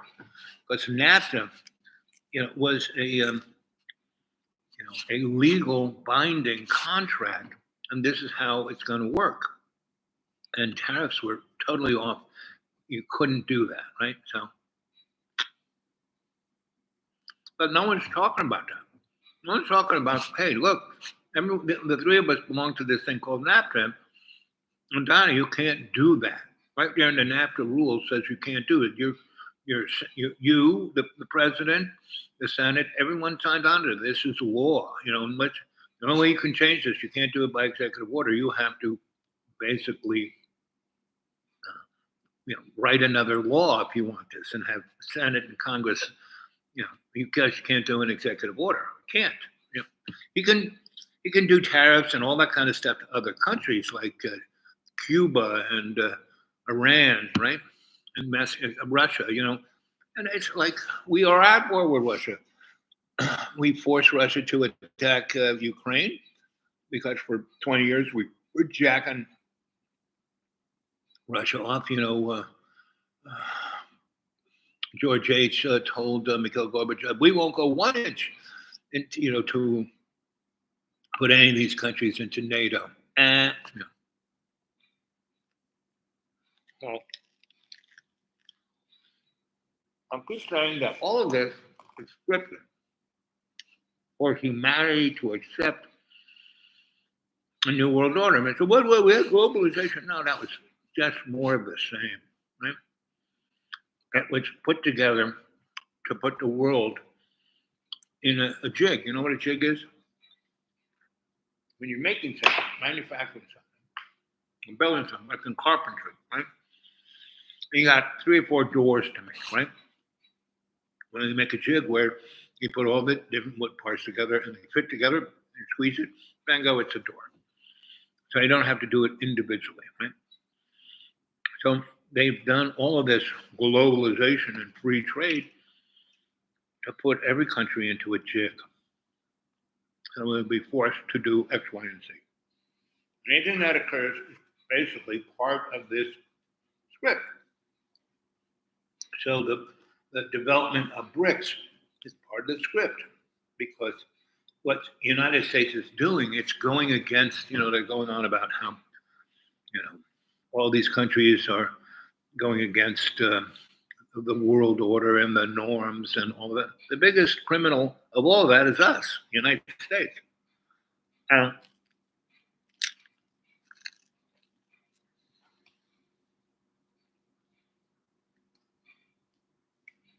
It's really not the United States doing it, because we are just a pawn.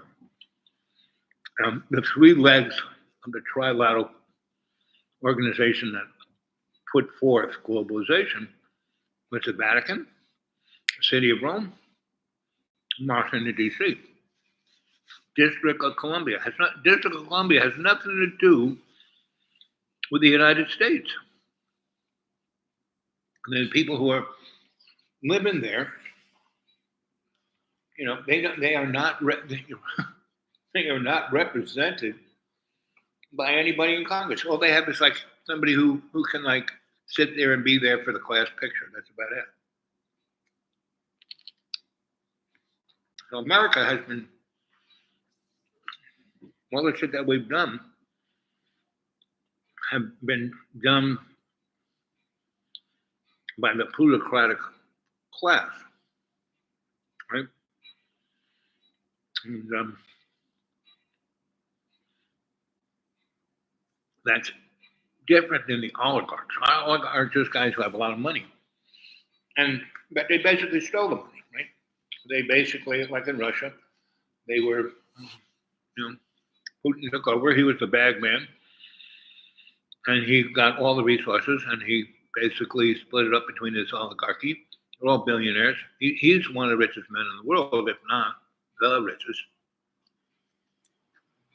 But that dynamic of what he does basically put him into a gilded cage. Right?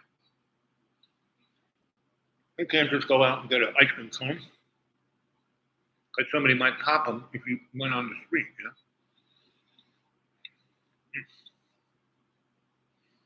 Anybody who joins up with that club, John was going on about how he's living in hell. Yeah.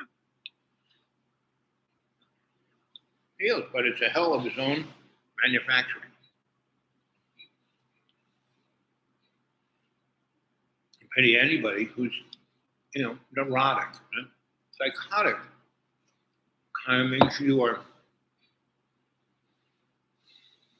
It's like having Parkinson's disease, or no, that's like having cancer. Right?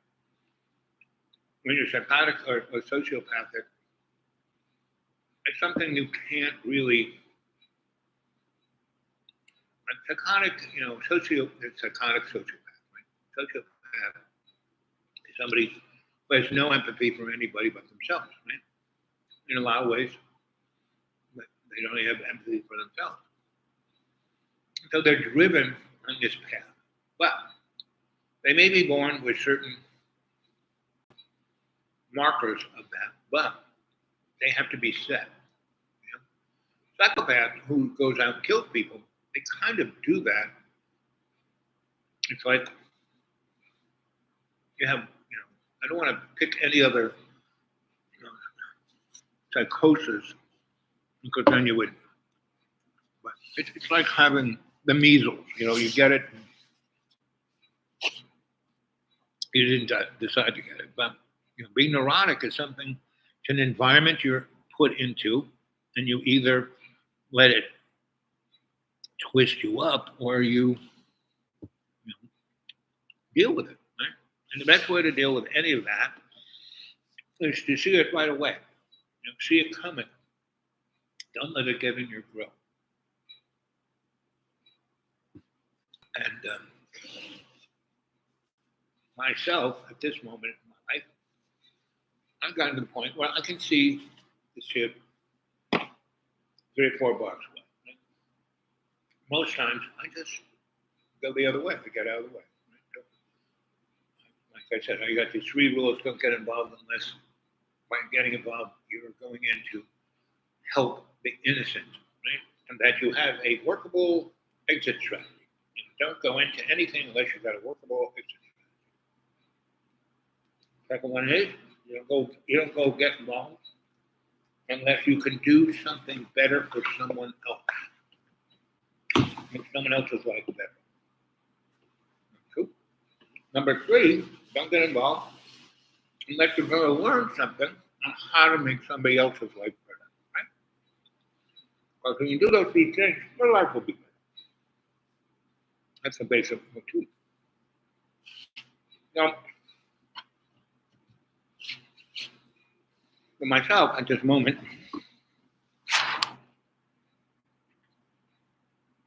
I like to know beer. If I was Canada, I would basically say, hey, we are one of your best allies, we're one of your best friends. Why would you treat us this way? We're going to treat us this way. Well, we're not, we just see that as an aberration. Well, for the time being that you're being this way, we're really not going to have anything to do with you, right? So, all those parts that are manufactured in Canada that get sent to, the United States to put in cars made in America, but made with Canada parts. Well, we're going to send those parts, but you're going to put a tariff on it for 45%. Well, we're going to charge you 45% to send those parts to you. That will pay for that. So we'll be at a net zero. Now that part will cost 90% more than it does. So that all those 10,000 parts that go into that pickup truck now will cost 10,000% more. And you'll have to pay for that. Good luck with that. That's all we're going to do. Right? And the things that you like best, we're going to have a list. Things we're not going to send to America. Right? All the Canadian bacon, all that this, all that, all the stuff that you really like that you don't really make in America, but you really like it, we're not going to send it to you, period. Just like you put 100% tariff on Chinese EV cars, meaning EV cars are so cheap in China. I mean, they are so, and because of the way economics have been set up, where the dollar is the main traded currency, and we are doing our best to kill that. Right? So, I mean, a good example is Russia invades Ukraine. And Russia really sees Ukraine as part of Russia. It was part of Russia. It wasn't until Nikita Khrushchev, gave Ukraine. Well, he's still part of the Soviet Union, but now you can be your own self, right? So there's a lot of history in there that most Americans don't realize. So anyway, and then 14 years ago,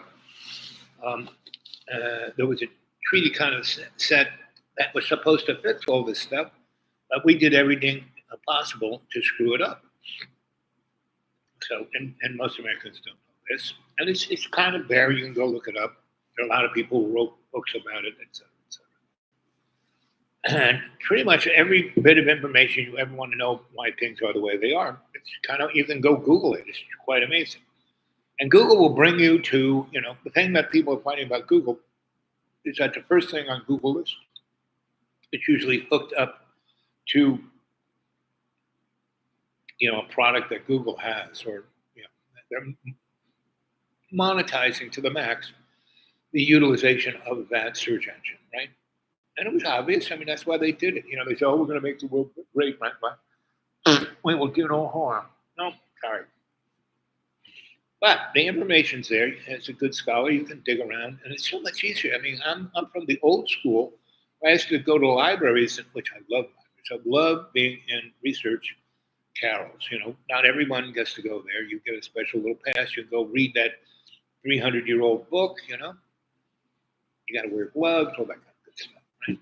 Wear a mask, all that kind of good stuff. So, in reality, nothing is, everything is the same. Nothing's changed, right? Go read every point of reference of the end of this empire or that empire, you can pretty much see where we are. And we're not even the imperial form. We're just the bullies of that imperial form. That's all. We are like Hannibal's soldiers, We're not even Romans, right? So, good luck, And the bottom line, and I'll leave you with this, is don't be scared of anything. Fear is the thing that'll just kick you ass. You listen to John. I mean, he's scared shitless, right? Because he can't let God into his life. Right? Tell him, "Oh, John, all you have to do is say, God, I don't know what to do. You take over." I do that every second of the day. I don't know what to do. I have no idea. Keep saying that. I mean, there is, all around us is poison. It's all poison. And no wonder everyone feels like shit, because they're eating poison. Now, I do it, but, when I eat a little something, I basically bless it and thank God for it. Say, let this cracker and this spinach do good things inside my body.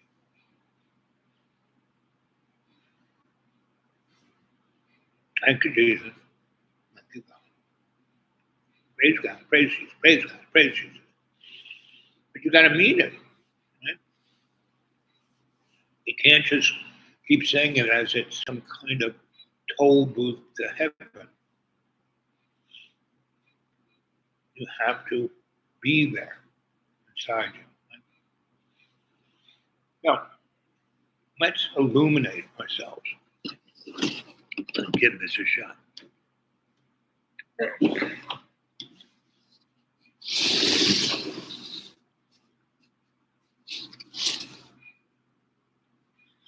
Look into that light. Deep, deep into that light, see the gold and silver of the prana.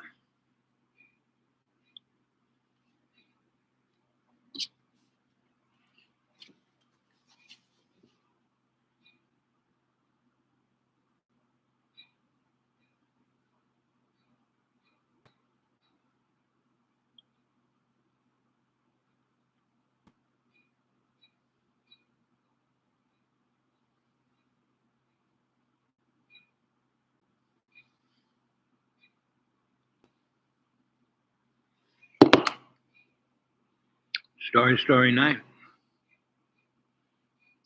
See God's love burning bright.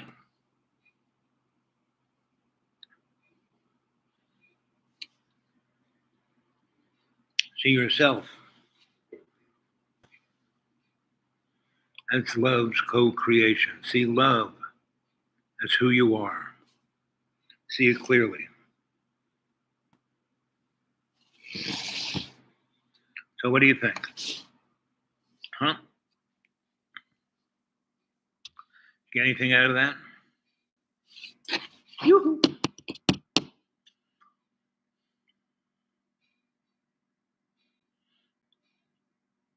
So Jane, do you live in an urban or rural neck of the woods or suburban?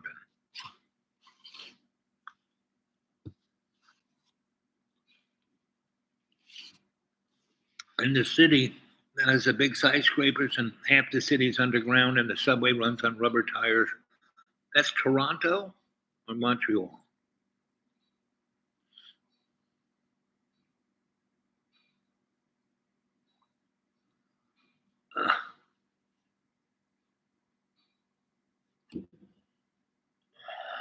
Anyway. Oops.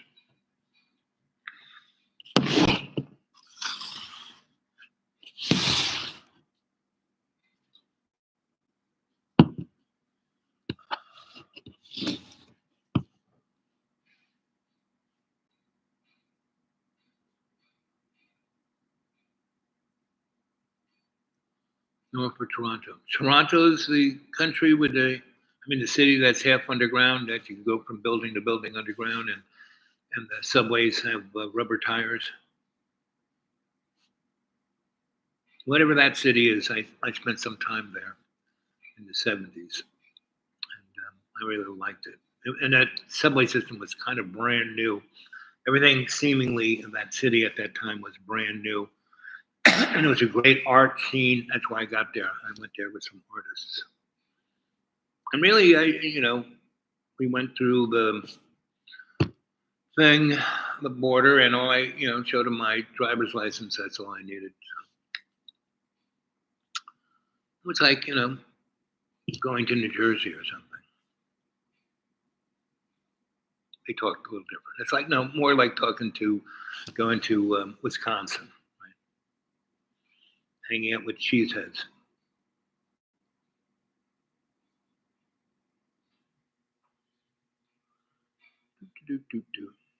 Urban, north of Toronto. Did you grow up there as a kid? When did you go to college? What was college like? What did you study? What did you do? Did you get married? Did you have kids? Did you do any of that stuff? It's interesting how this, no matter how I kind of trim this thing to be equal, this side always grows bigger. Let's see. Yes, grew up in suburbs, right?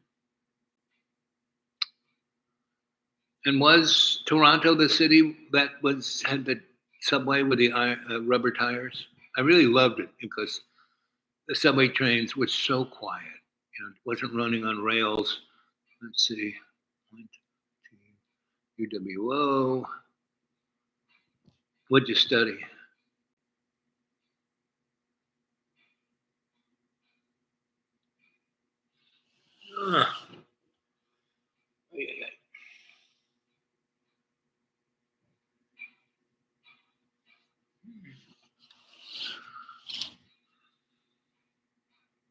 Visual arts, huh?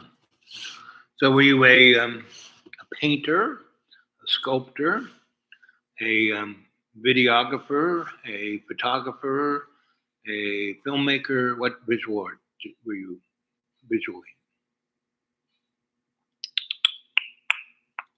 Because I pretty much always saw myself as a visual artist. I mean, I saw myself as a lot of things. I was never, whenever I did something well and people started saying, oh, you're this, people used to call me Doc when I had when I studied medicine and become an osteopath and chiropractor and acupuncturist, all that stuff. Mostly painting and photography. I did it all. Yep. Oh, that's good. Did you teach or did you go out there in the art world and wrestle? And what art did Toronto? So Toronto. So you grew up near Toronto, and it just make me happy and tell me, did Toronto have the subways running on rubber tires? Right? Was that because I want to know? Can't remember what city I was in. I'm pretty sure it was Toronto, but it could have been Montreal. Who knows? I always confuse all those things because really I only went to Canada once. I spent about 3 months there and then came back home. Again, I went there, let's see, fourth year, I got Epstein bars. Ooh, yeah, nasty. Yep.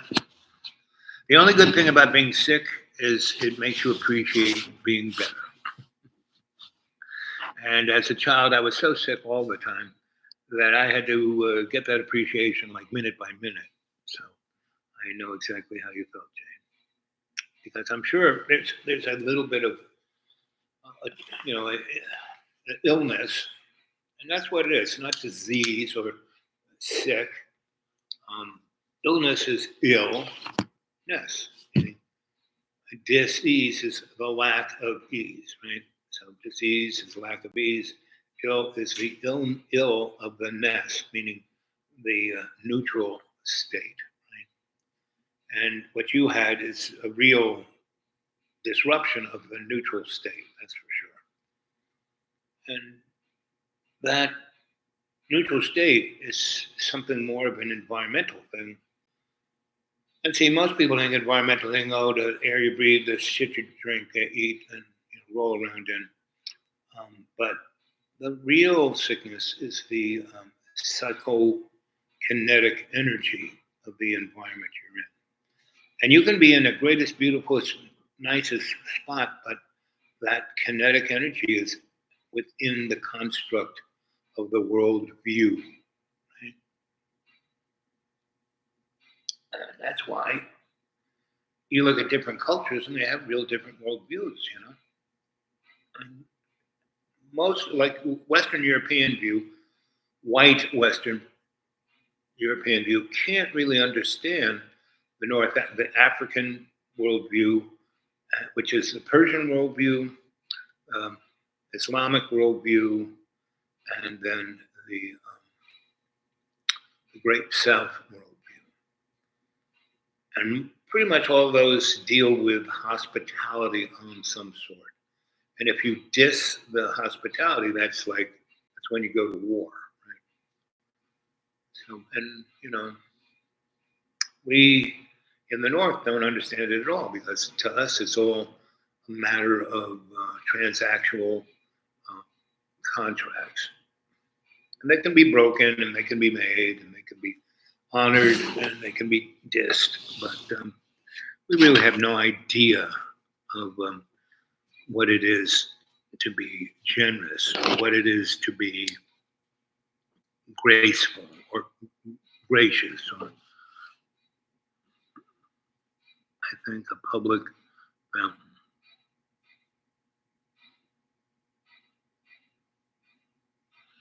Okay. Sounds like if everyone focused on building public fountains in their neck of the woods, like St. Louis. I went to the St. Louis School of Arts. I lectured there. I mean, I physically went to it, but I wasn't a student. I didn't matriculate. I went there as a lecturer one summer. And that was great. I loved St. Louis in summer and spring. And then I got there late spring. Was there all summer. It was hot. You know, it was a little icky, but still really nice. The river was right there. And fall was the best. And I got a little taste of the winter and said, nope, not for me. And just kind of got on a boat and went down to Mississippi, down to New Orleans. And that was kind of fun. I mean, and I wasn't like a ferry boat. I went down to the docks. I hung out down there. And this, the barge was going. I said, where are you going? New Orleans. I said, can I go along? Said, sure. I knew the captain. Said, sure. So. But St. Louis had, I think it was known as the city of fountains. They had a zillion of them all over the place. I mean, they don't do that no more. But it was really, really, really, really nice. Like the nicest fountain in New York City was in Columbus Circle. And that was a nice fountain. It's like kind of where 8th Avenue and 7th Avenue and Central Park kind of all came together. And Central Park South.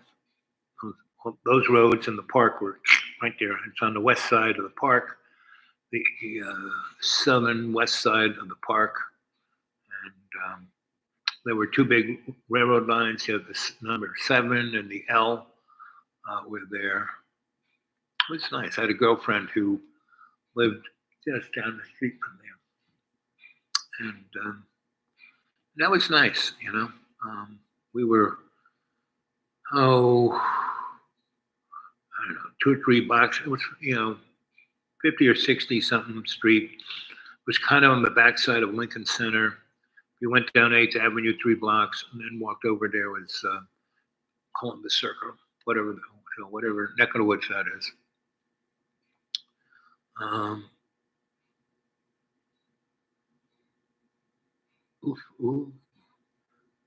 Like UF. Is that one F or two Fs? UFFZI. Ubizzy. If I ever have a child, I'm going to name it Ubizzy, or maybe Fountain. That might be nice. When I lived in North Carolina as a photojournalist, a buddy of mine had, well, I was the boy toy of this woman, Norma, who ran one of the larger biker drug institutions on the East Coast. And once I told her I lived in New York City, she wanted me to take her, and I told her my pedigree. We took a road trip, right? We took Amtrak up to New York City, and she brought her Harley with her. She didn't want to drive all the way, so I said, well, let's take the Amtrak. They'll put your bike in storage, and we can have a nice little first class room where we have a bed, and we can go up to the dining hall and have nice meals with white linen and silverware. And she says, wow, that sounds cool. I've never done anything like that. And so anyway, one of the members of that, or not really a member, but a hanger on, had these friends, and they got pregnant. And I was at their house when the girls' water broke, and I had the Batmobile, the black LTD that was had been a state trooper car, but the newspaper bought all the state trooper cars, and it was part of our vehicle set. Anyway, we all got in that.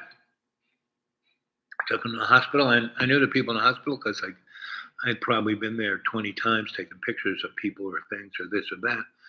And so this girl's, gotta take care of this girl.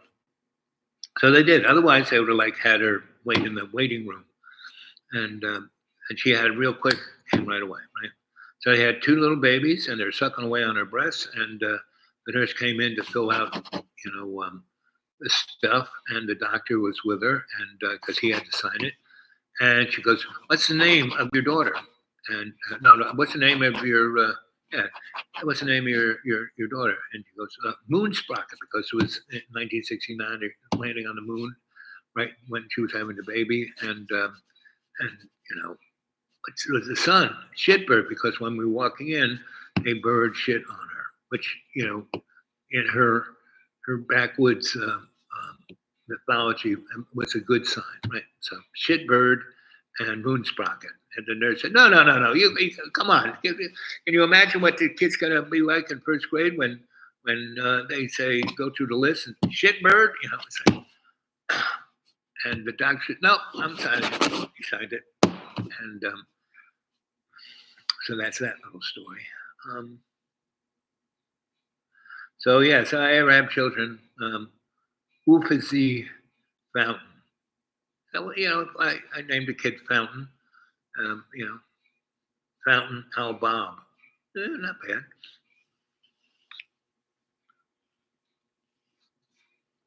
Anyway, 2 hours and 14 minutes.